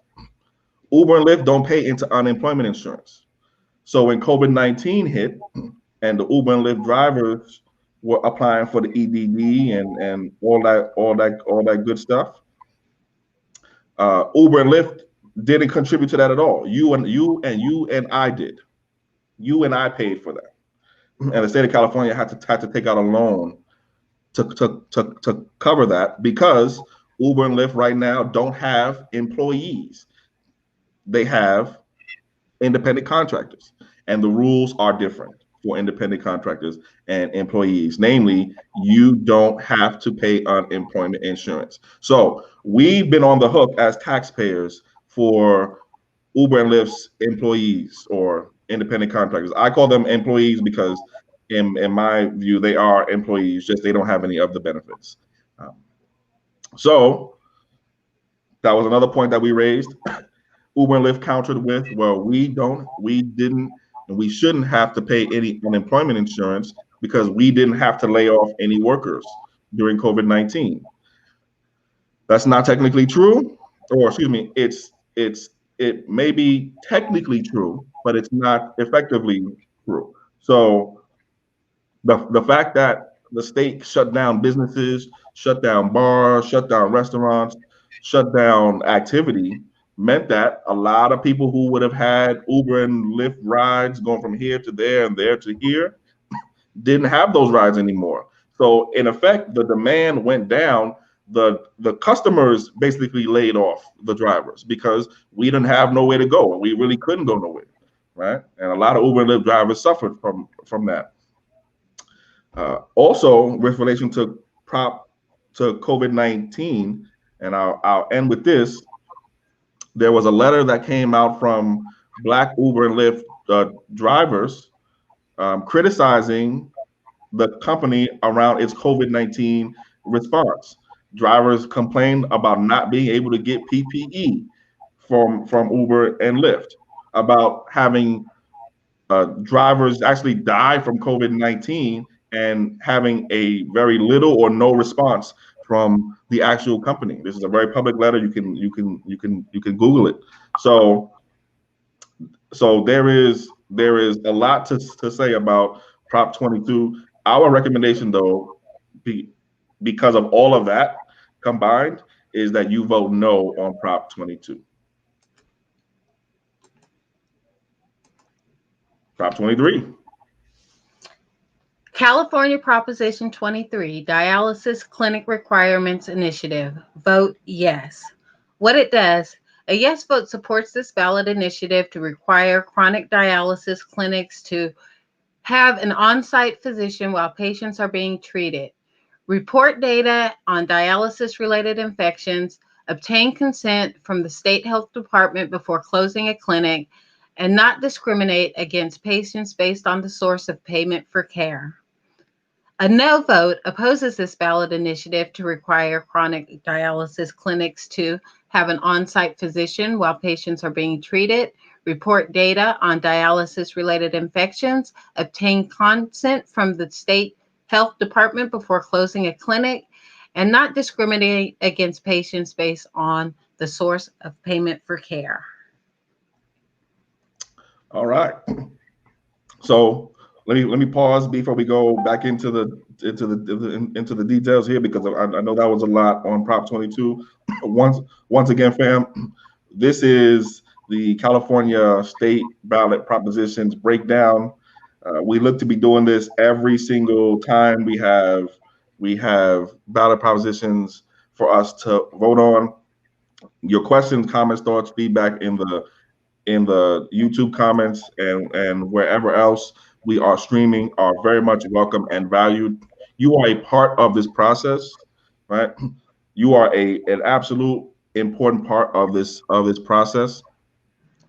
Part of how we've come to these recommendations has been getting a lot of community feedback from the ADOS California teams, and then also now putting it out to you as the ADOS community here in California. So we welcome all kinds of feedback. If you see something that you think is wrong, if you see something that you think should change, or that you have questions about, need some clarity on, feel free to leave a comment in the chat or hit us up at adoscamediagroup@gmail.com, and we will gladly answer any question or comment that you have. Also, this guide is in PDF form or Google PDF form for you to look at in depth and see yourself. And that link is already on our ADOS California Media Twitter, already on our ADOS California Media Facebook as well. And we have a short video slide version of our recommendations on the ADOSCA Media YouTube channel as well. So just want to pause right there, give a quick sort of promo for that, and we will be going back to all of your questions, comments, and feedback as soon as we are done here going through each of the propositions. We have 2 more to go. Okay, we got 2 more. So thank you for hanging out. Y'all been soldiers. We've been here for over an hour now, but this is really important work, and it deserves time it deserves us to do due diligence and to take our time and to be available for you. Okay, let's get into it. Prop 23. Thank you, Kim, once again. From the ADOS community impact perspective, our perspective, and again, we are recommending a vote of yes here on Prop 2023. From our perspective, this ballot measure disproportionately supports low-income ADOS communities by increasing access and reliability of healthcare services during the COVID-19 pandemic. It also prevents discrimination based on sources of payment for care, Medi-Cal, right? SSI, stuff like that. So for these reasons, we are recommending a vote of yes on Proposition 23. Vote yes on Prop 23.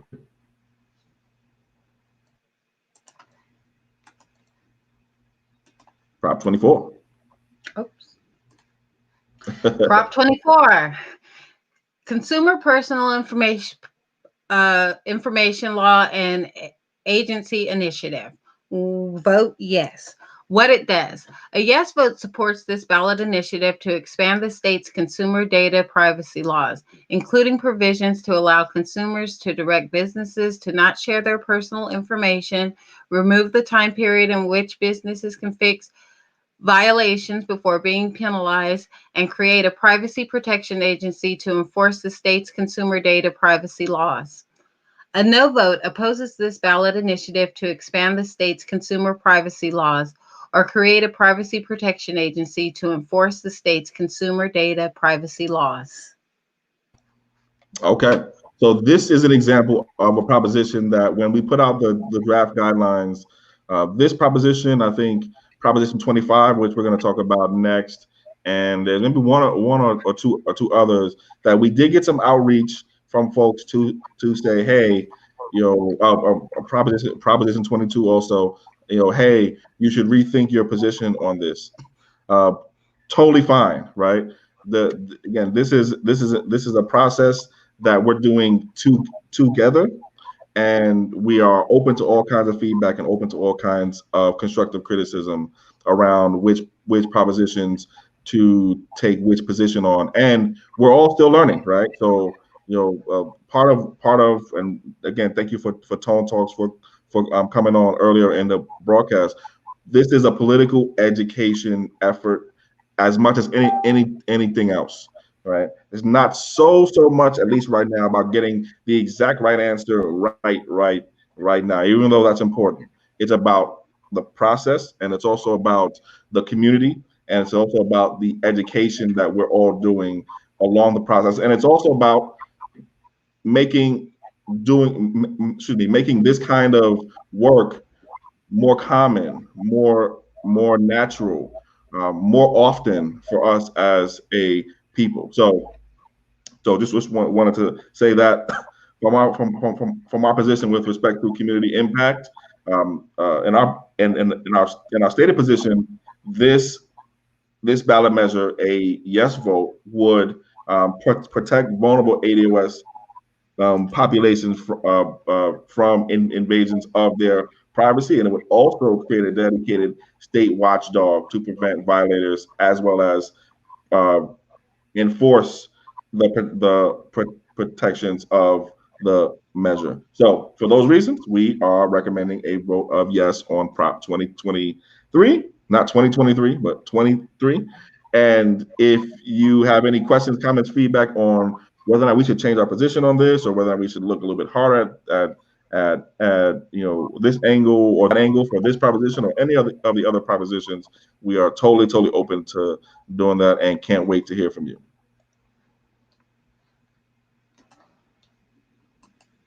And sorry, folks, I'm on Prop 24 rather. Sorry, not Prop 23, Prop 24. Prop 25.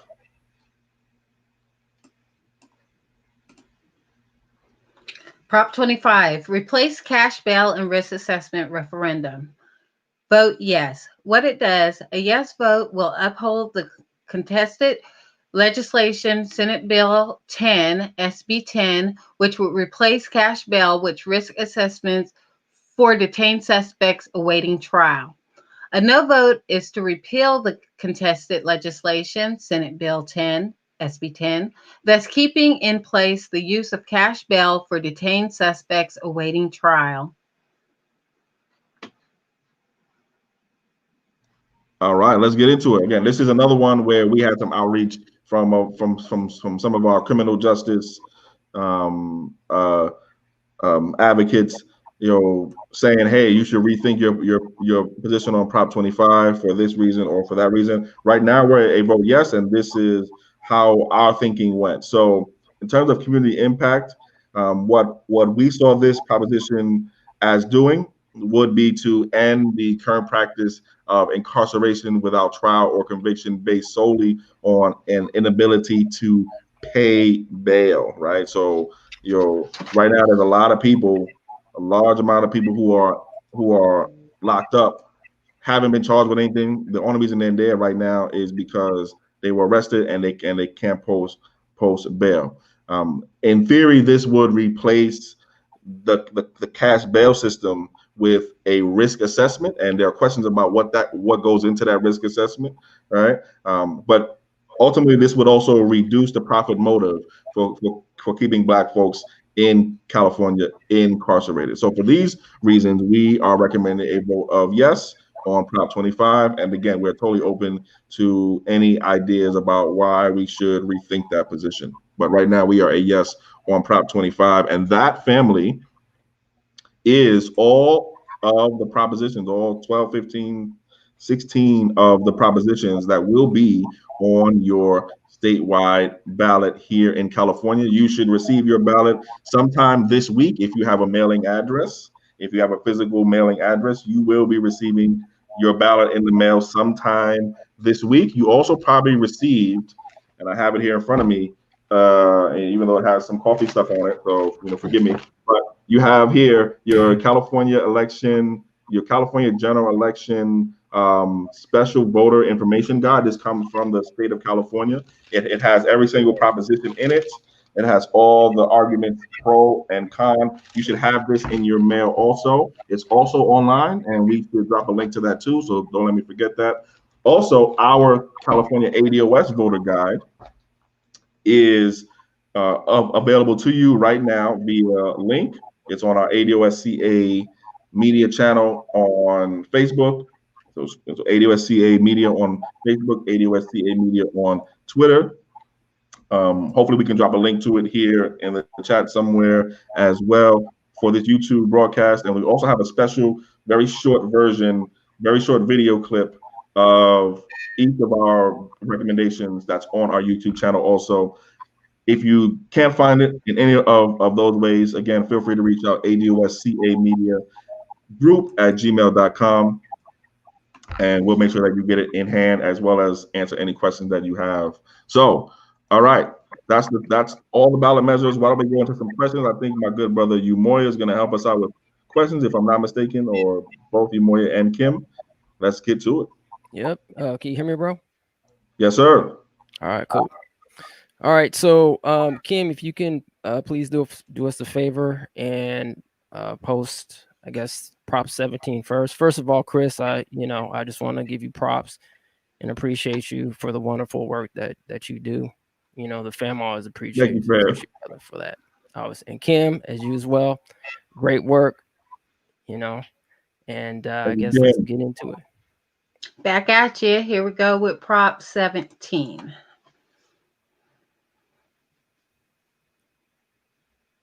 All right.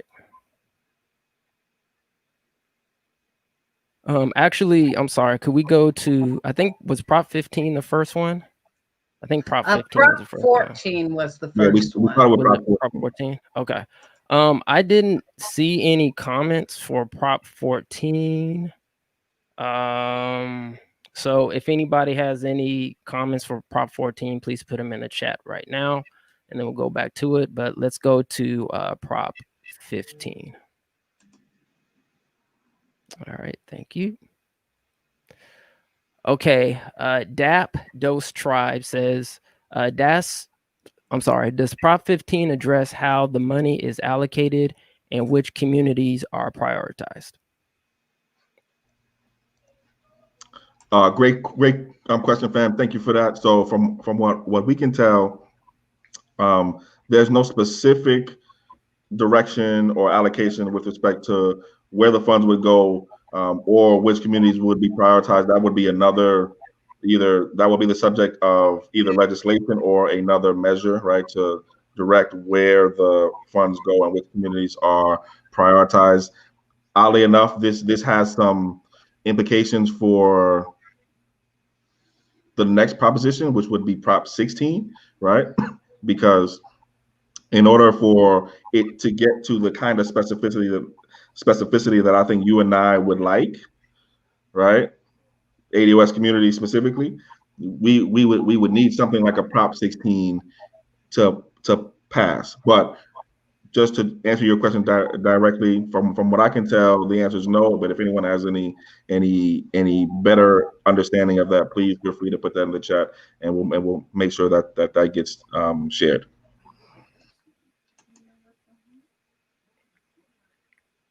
Okay, let's see.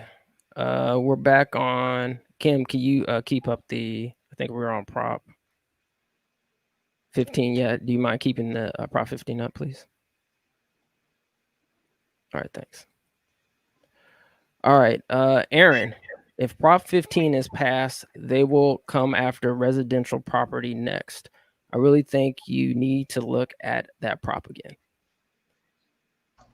Thanks for that, Aaron. Yeah, no, thanks for that, Aaron. Valid criticism, valid point. We want to make sure that propositions that say one thing aren't used to open the door for action or law or further propositions that do something that we don't want them to do.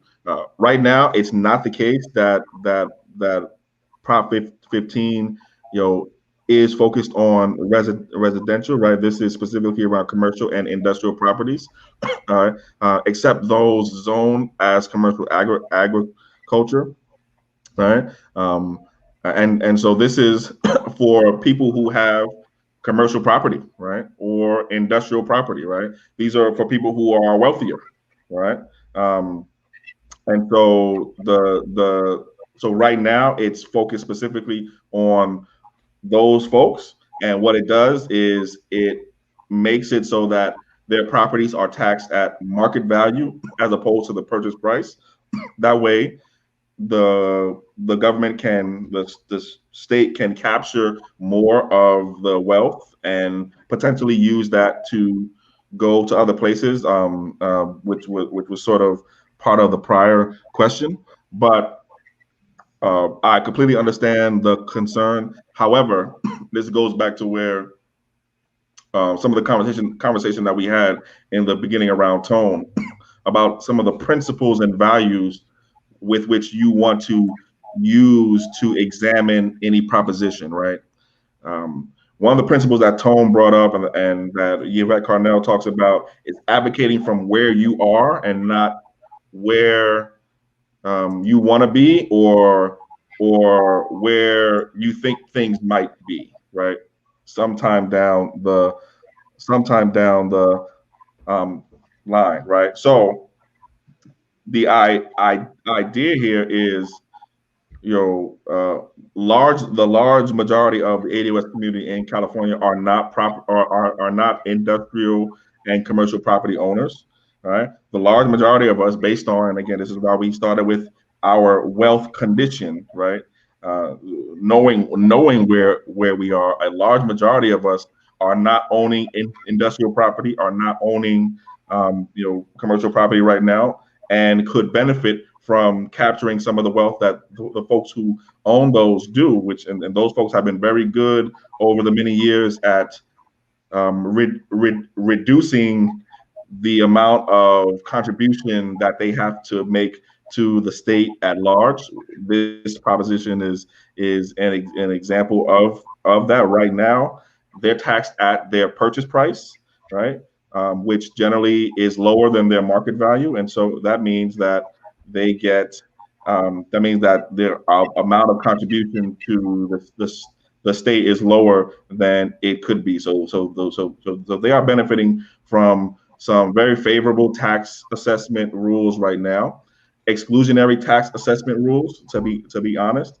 And what we're saying is, let's change the current property and tax scheme. Let's change the current property and tax arrangement so that we capture, and the state captures more of that wealth that's being transferred from property to property, among the people who have the means to own that kind of property, which is largely not ADOS. So the ADOS impact here is minimal. That's our position. But I totally understand your concern that this could be something that could be used later on to then say, okay, let's add residential to this.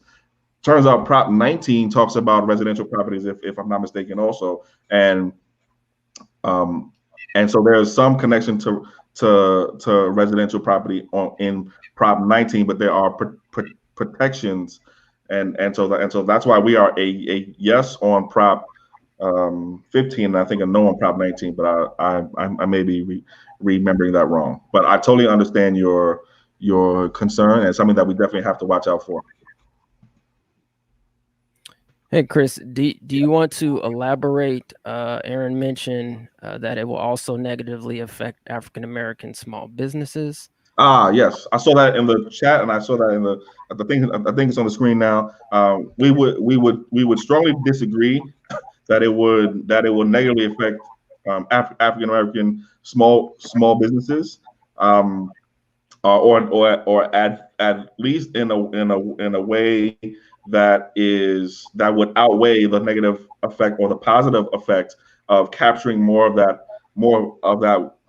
wealth through the taxation to be able to use in programs and in funding our other state operations that could positively impact Black-owned, African-American-owned, ADOS-owned small businesses in the state. So really, the only ADOS businesses that would be affected here with respect to this measure would be ADOS businesses that own commercial property or own industrial property, except those that are zoned as agricultural properties, right? So one, it's going to be a small number of ADOS business owners, generally 95% of Black-owned businesses, 95% of Black-owned businesses have no employees other than the owner. Most of those businesses, I would venture to say some 90 to 95%, are not property owners themselves anyway. So 90 to 95% of Black-owned businesses are not going to feel anything from this, right? Most Black-owned businesses are not property owners, especially large commercial, large industrial property owners. If they are, it's a very small percentage. So the large majority of Black-owned businesses would not be touched by this. Secondly, there are some positive benefits from capturing the increased taxes that would be on the larger majority of white-owned businesses and non-Black-owned businesses that actually do own the property, right? This goes back to, again, where we started. A large majority of the wealth, and by wealth, we're talking about assets minus liabilities, what you own minus what you owe. A lot of that is captured within property ownership and commercial property ownership, in industrial property ownership. That's largely in the hands of white folks. Okay? So it's going to disproportionately negatively impact white-owned businesses, yes, and it's going to not disproportionately impact the majority of Black-owned businesses. So I would disagree with the assessment. More taxes doesn't always mean it's bad for Black-owned businesses. More commercial and industrial taxes doesn't necessarily mean that it's bad for Black-owned businesses. But good to raise the point, and good to focus and single out Black-owned businesses, because that is definitely a consideration. You definitely have to think about, what is the impact of something like this, something like raising taxes, which is what this proposition would do on commercial properties and industrial properties, what that would do to the California Black-owned business community. Okay, I think we're ready to go on to Prop 16. Okay. Cool. Yeah, thanks, family, and thanks, Aaron, for the feedback and contribution to Prop 15. Prop 16, Aaron. Thanks, Kim, for showing the slide. Prop 16, why wasn't there an agenda to just repeal 209? That would seem to hit the core of this issue.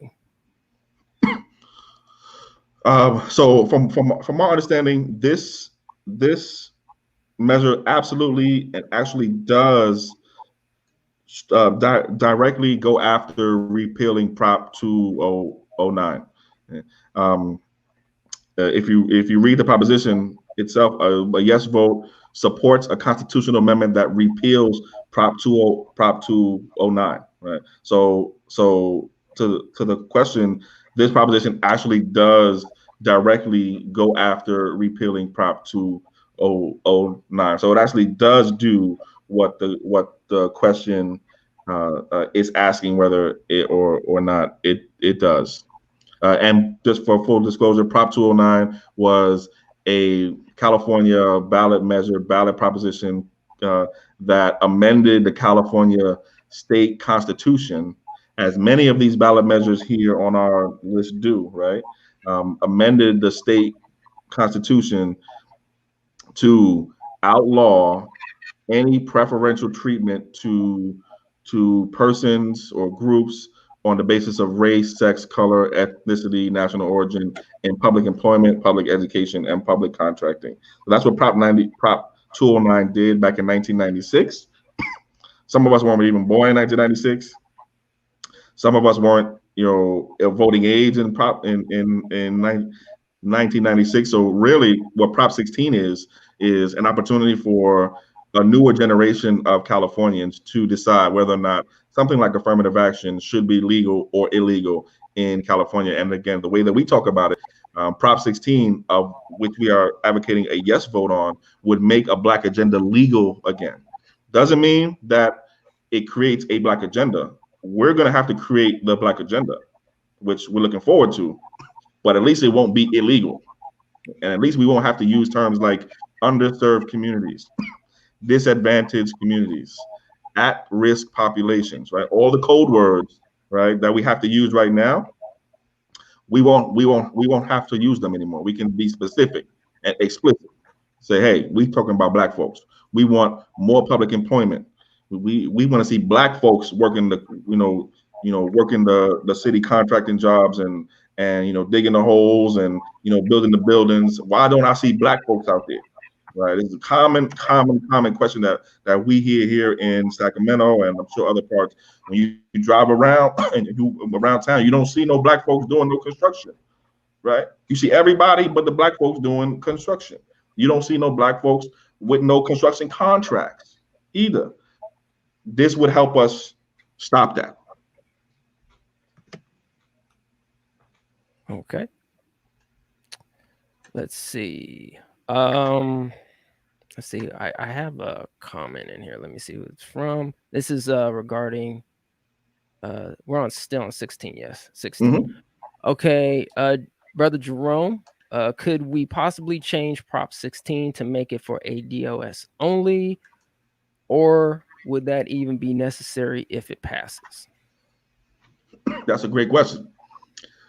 To the first part of the question, it's not possible to change it now because we are one day really from when ballots go out and people will start voting, and 33 days or so, or 35 days from when the last day of the election is, right? There's a deadline, which I believe is back in the summertime for when any changes to the language would have had to happen, right? So the answer to that question is no, it can't be changed now. Doesn't mean that another proposition, next year or the year after can't come and make something specific for ADOS folks. So which is I think part of the second question. If this passes, would something like that be necessary? It may not be necessary, but it would be desired for sure. And this goes to that second part of the fight that I was that I was talking about.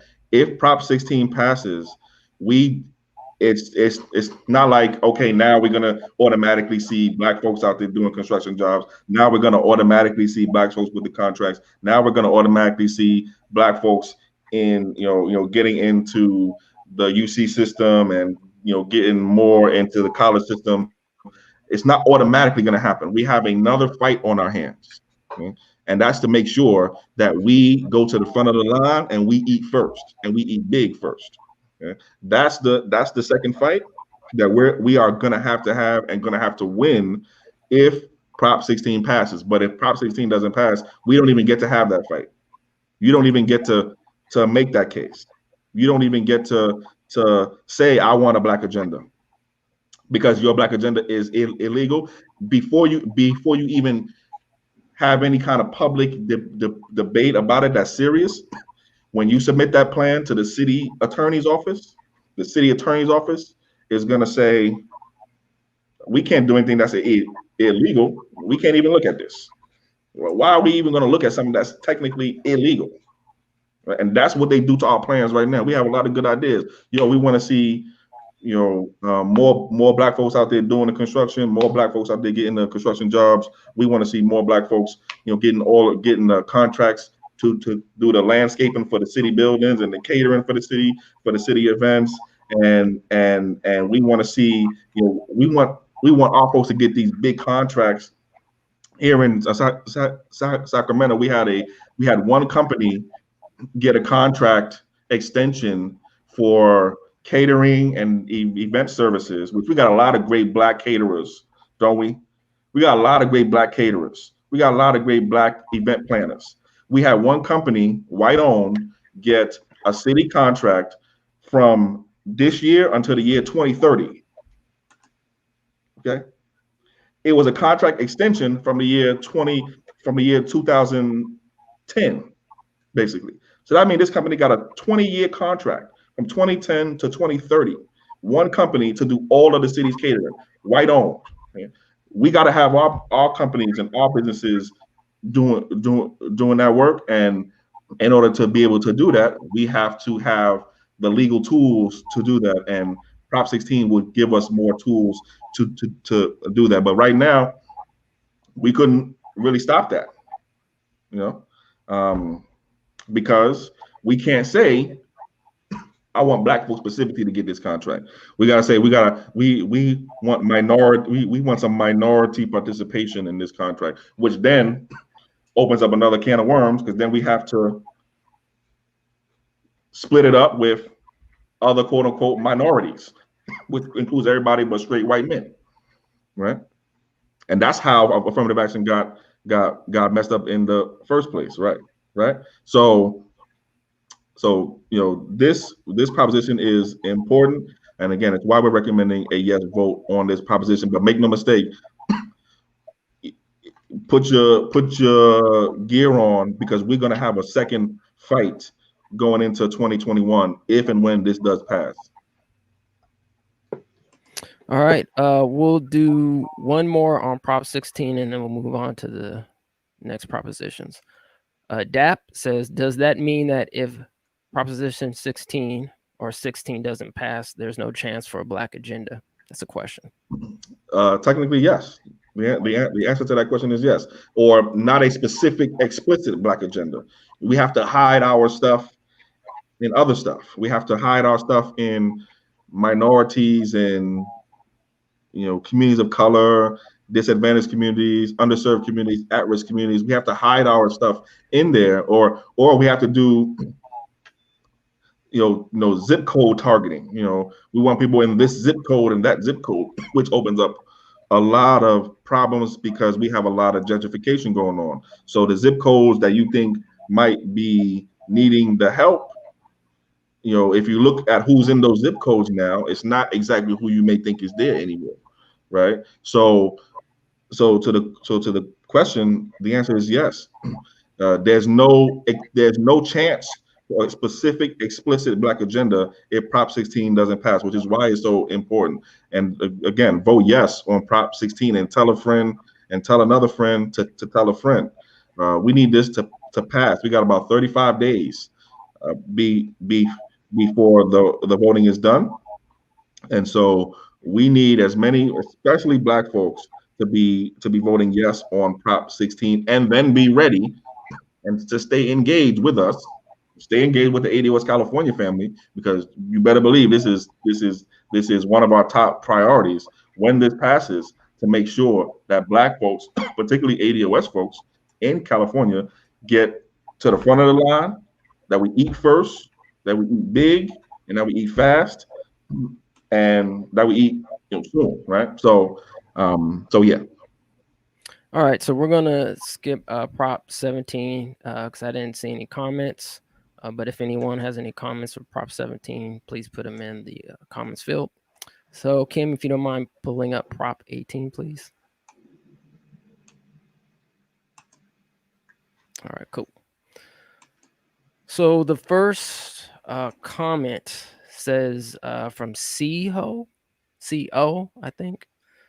Voice of dissent. Hell's yeah on Prop 18. If you can charge our 17-year-olds as adults in the courts, then they should be able to vote as adults at the same age. It's a comment from Danette. Is there a danger of these young people being influenced by their parents or guardians when it comes to their votes? Question. Yes, yes, but just as much danger as any 17-year-old is being influenced by their parents or grandparents or guardians on something, right? So, so yeah, there's some danger, but if you have 17-year-olds and 16-year-olds, how much influence are they? I mean, how much do they listen to us anyway, right? My son is 17. My son just turned 17 on a couple weeks back in September 21st. I might think I have influence on him, and I've been, he's actually running for city council president right. School, not city council, school council president right now. So I want to give a shout out to Jakai. But I think I have some influence over him. But they're 17 years old, right? And so part of why we're saying vote yes on Prop 17, though, sorry, Prop 18, is, and we're also saying vote yes on Prop 17 also, but part of why we're saying vote yes on Prop 18 with respect to allowing 17-year-olds to vote in primary and special elections as 17-year-olds if they're going to be 18 by the general election. Part of what the rationale for that is so that we can do more political education and voter education and voter awareness with those kids, right? This opens up more opportunity for us to do more work with that particular voting group. Now that's a whole new voting block that just opened up, or that would open up. And so this is a huge opportunity for us, especially 80 West California and the 80 West movement. It's largely all about political education, right? That's what we've been doing for the past few years. So absolutely, are there going to be more influences on them? Yes, there are going to be more people trying to influence them for sure. There's also 17-year-olds, so they're under their own influences, and but we look at that as an opportunity, more so than a challenge. But great question, Jeanette. Thank you. Okay, a comment from Aaron regarding Prop 18. Prop 18 also expands the rights of white voters dramatically. We represent 14% of the population. So that makes no sense. Well, thank you, Aaron. Well, once again, totally understand the thrust of your comment. We think it does make sense, though. More voters is better for us in the sort of simple math that we've done. More Black voters better, less Black voters worse, right? And so this potentially will expand, even though it does expand the number of white voters too, right? But we shouldn't hold our 17-year-olds hostage and their voting rights hostage just because some other white kids might have a chance to vote too.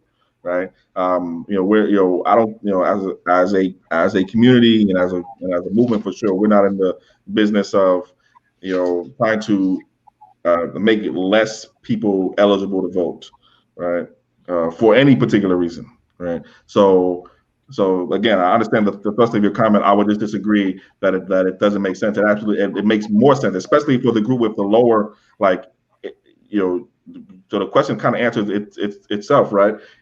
Since we're less in population, we should be trying to get even more and more people voting, right? Even more and more of our own people voting, or at least with the voter awareness, to be able to make good decisions as voters. And also, to circle kind of back to what Danette was asking, this allows us to get and do more political education younger, right? How many of us are in our late 20s or 20s or 30s, or 40s, 50s, 60s, 70s, right? Just learning how all this stuff works, right? Just first time doing a voter guide town hall where we go through each one of these specifically, right? A lot of us, or have to unlearn a lot of bad stuff that we did learn, right? And so this gives us an opportunity to get the folks younger too.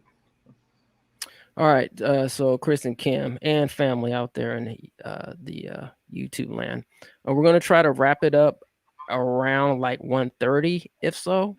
So we're gonna be getting through some of these previously posted comments as soon as we can, and I think that's about it. So Prop 18, I'm gonna try to condense 2 comments or questions from 360 News for you.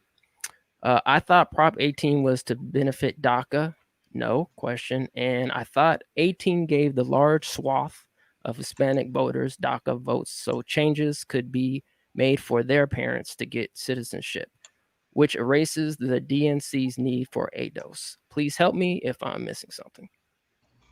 All right, thank you for that. Very, very full comment. Very, very thoughtful comment. Appreciate that, brother or sister, and definitely thank you for thinking that through. From our perspective, the answer to the first part of the question is no. And then the second part of the question, around giving the large swath of Hispanic voters um, uh, uh, votes so changes could be made for their parents to get citizenship, which engages the DNC's, erases the DNC's need for ADOS. The answer to that question is also, or the answer to that idea is also no. That's not our understanding. Simply put, what this does is give someone who is 17 years old right now, or 17 years old, but who will be 18 before the general election, it gives that person, that 17-year-old, the opportunity to vote in a primary or a special election. Very, very simply, right? Now, what are the implications of it? What does, how can this be used by different groups to increase their voter numbers or decrease their voter numbers? Well, that will be up to those groups, and we are one of those groups, right? We see this, and I'm talking about the ADOS California family here. We see this as an opportunity to get more political power by upping the number of eligible and ultimately likely voters, right? We're not of the position, and I think you heard Tone talk about this earlier. We're not of the position of voting blindly for anyone or anything or any party, right? So this ups our potential power, right? This doesn't, automatically give the Democratic Party more power. It doesn't automatically give any one party or a particular group any more power automatically. But what it does is increase the potential. And I think CO also made a good point. If you can charge kids as adults at 17, they should be able to vote at 17 also, right? I think that was also a good point. But specifically to the question, many groups are going to try to use more voters in many different ways. We're just one of them now. So to the groups who want to use this to increase the number of votes for Hispanic Americans or for Hispanic Californians or for non-ADOS Californians. They're going to do that, but we're also now in the game, and we're going to use this to, if it passes, to up our potential political power also, especially since we are so low in the voting numbers. This would ultimately help us more, right?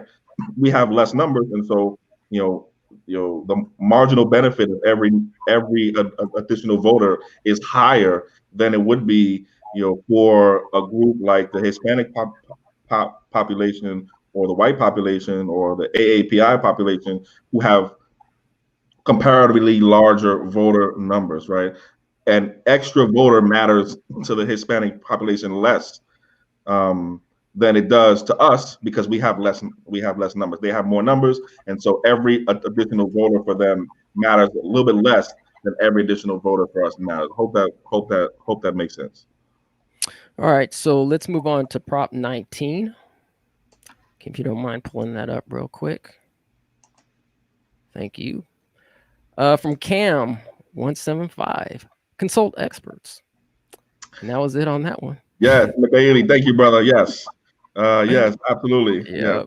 Yes. Part of our, and I didn't speak specifically about this, but part of our process when we put this out to the community, first our ADOS, organizing groups and chapters and groups here in the state, we were expecting that folks would also be consulting experts, but we also realize that our community has a particular expertise itself, right? That there are folks in our own community that have particular expertises themselves, and so absolutely, consulting experts is a part of the process. But we also recognize that you, as someone who is ADOS, have a particular expertise that we think is valuable as well. But definitely, point well taken. Thank you, my brother Mikaeli. Mikaeli is one of the founding members of the ADOS Sacramento family here in Sacramento. One of our awesome advocates and organizers, and we thank you, brother. Appreciate you. Yes, definitely. Peace out to Mikaeli. All right, let's go to Prop 20.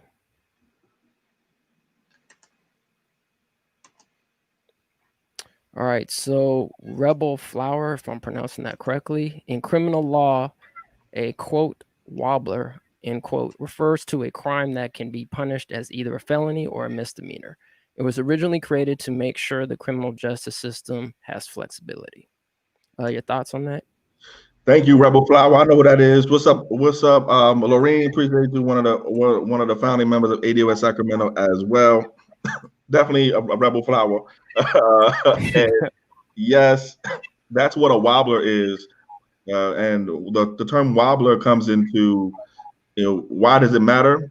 Because in Prop 20, what Prop 20 would do if you were to vote yes on Prop 20. So if Prop 20 were to pass, by the way, we're recommending you vote no. But if, let's say, we lose and Prop 20 passes, those wobblers become felonies. So it's no more flexibility. Those wobblers become felonies. That's why we say if Prop 20 passes, it makes it easier to catch a felony. It makes more felonies. Okay. Who wants to do that right now? I couldn't understand when I read it. Why would we be trying to make more felonies? I mean, if you look at who wrote the proposition and who's supporting it, you can tell where it's coming from. There's a large law enforcement, behind it. But why would somebody in some groups be trying to make more felonies right now? It's just crazy to me. And so please vote no on Prop 20. All right, let's go to Prop 21.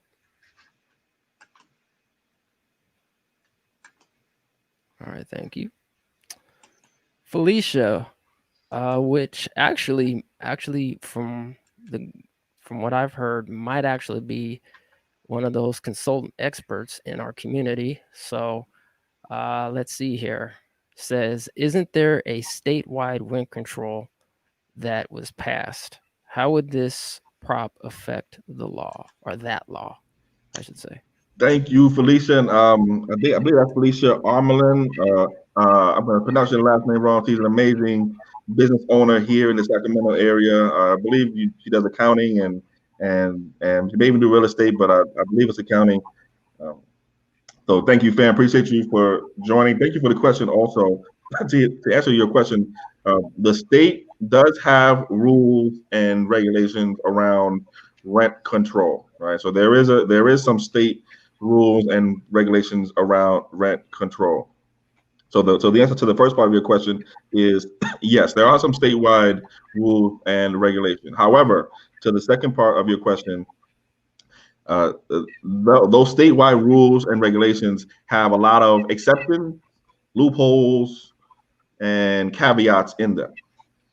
That's sometimes how you get to a compromise, or how you get to a law, is you have to make exceptions here and compromises there. So in that process, in making that statewide rent rule and rent control rules, there were a bunch of exceptions made for certain properties that you couldn't touch because they were this old, or certain things that local governments could and could not do, based on these kinds of properties, or the size of these kinds of businesses that do property and rentals and housing and stuff like that. So what this proposition would do is allow local governments, which right now under the state law don't have power to do rent control for housing that was first occupied over 15 years ago. This proposition would allow a local government like Sacramento, like San Francisco, like LA, like San Diego, Fresno.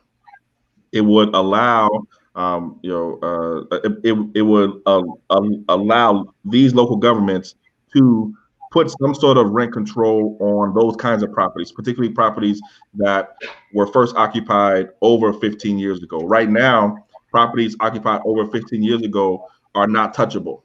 And that's one of those exemptions and those loopholes and exceptions that I was talking about earlier. So this would give local governments the power to do rent control over some of those older properties, and with an exception for landlords who own no more than 2 homes with distinct titles or subdivided interest. So that's just a fancy way of saying this will not apply to. Here's another exception, right? This will not apply to the small, quote, mom and pop landlord. So if you're not every landlord, and I think we all know this in our own living situations, not every landlord is like, owning like 30 and 40 and 50 properties. There's some are, for sure. Well, Chris, I think you answered Danette's, which is regarding Prop 21 as well. And okay, nice. She did mention, it said, what about mom and pop landlords being unable to charge a reasonable rent based on expenses? You may have touched on mom and pop landlords, but do you want to briefly just summarize what this and again, we are recommending you vote yes on Prop 21. What this does is, although it gives a local government like Sacramento or like Vacaville, which is where I think you are, Jeanette, it does give those cities and those local governments the power to do more rent control, but it does exempt that kind of rent control on the small mom and pop, landlords. All right, cool. Let's go to Prop 22, and I'm just going to quickly read through some comments. And Chris, if you just want to just give us your thoughts, and so we can almost wrap it up. It's close to 1:30 or going past 1:30. So on Prop 22, Jerome said people who have full-time work and only do it for extra money want to be able to work whenever they want. Felicia, exactly. They are basically employees of Uber and Lyft, but don't have the protections and benefits. Rebel Flower, more than 20 hours is what Uber said. Rebel, again, multiple millions plus stocks. Jerome, working class jobs don't cut it in California, even if you have 2 or 3. Dark Skin Beauty, love the name. Only place folks is going to doctor's appointment and to the pharmacy using Lyft and Uber. Dark Skin Beauty, talk about the contracts Uber and Lyft have with HMOs. And Jerome Duffy, no on 22 might lead to unionized rideshare workers. So I don't know, Chris, if you want to touch kind that of was a lot. I'm gonna leave those 22. comments out there because I think that's all. Again, we are recommending a no on 22, but all of those comments, I think. I mean, I'm happy that we have so much this discussion on it because it's an important thing to be discussing. And so I'm gonna leave those comments out there. You know what? I think next time we should try to, like, you know, bring other folks on in the actual community so that we can have like a more group discussion around this too. But if you're interested in helping to come up with the recommendations, one, definitely show up to these kinds of town halls. We're going to be doing this regularly now. But, you know, find your local ADOS group, whether it's, you know, San Diego, LA, SoCal, Inland Empire, Bay Area, Sacramento. Find a local ADOS group or find someone who's in a local ADOS group and get connected to the ADOS California team. Right. And you know, join us. We meet on a bi-weekly basis now, but we've been meeting, you know, pretty much weekly for the whole year. Most of this year specifically working on you know, some statewide ballot initiatives in addition to the California Reparations Task Force. But be a part of the decision making. Be a part of these discussions earlier. Like this is a call to action to you as we go through November. We need these kinds of ideas. We need your thoughts. Every single one that's been here, whether it's been a challenge to a position, whether it's been an agreement with a position, we need your thoughts, right? The only way that we're going to do this right is as a community. So great thoughts, everybody. All right, so Prop 23. Mind pulling that up, please, Kim? Thank you. Black magic question. Physician assistants and nurse practitioners are not considered physicians, but would still be on site. Does this prop differentiate about these clinicians? Not that I can tell. And this is definitely one of those consult the experts times. So thank you again, McGailey. But not that I can tell. If anyone has any information about whether that distinction is made, please feel free to drop in the chat or leave a comment, you know, after the video is done, or send us an email at adoscamediagroup@gmail.com, and we'll make sure that we get that question answered and out there. And we'll add that to the voter guide document. So that question is answered explicitly, but not that I can tell. Okay. So it looks like that's about it. Let me just quickly go through these comments. Yep. Nothing on Prop 24 and no comments on Prop 25. So family, wow, really? I think, okay. Yeah. Whoa. I think that actually might be a wrap. I was expecting fireworks on Prop 24 and 25, but just know I'll say one thing on 25 before we wrap up. We are, you know, we did get some outreach from some of the criminal justice and, you know, justice groups here in California, at least one or two in particular, that have asked us to rethink our position on Prop 25. This is the proposition that would end cash bail. Right now, our position is yes. We want you to vote yes on Prop 25, but I think some of the pushback has been around what you replace it with, right? So, yeah, you're going to outlaw cash bail, but are you going to put in place something worse, right? And so that's been the thinking that we can tell right now, but we haven't had any further discussion on it yet, and we haven't changed the position yet. We definitely could, and so, you know, make sure you stay tuned to ADOSCA Media.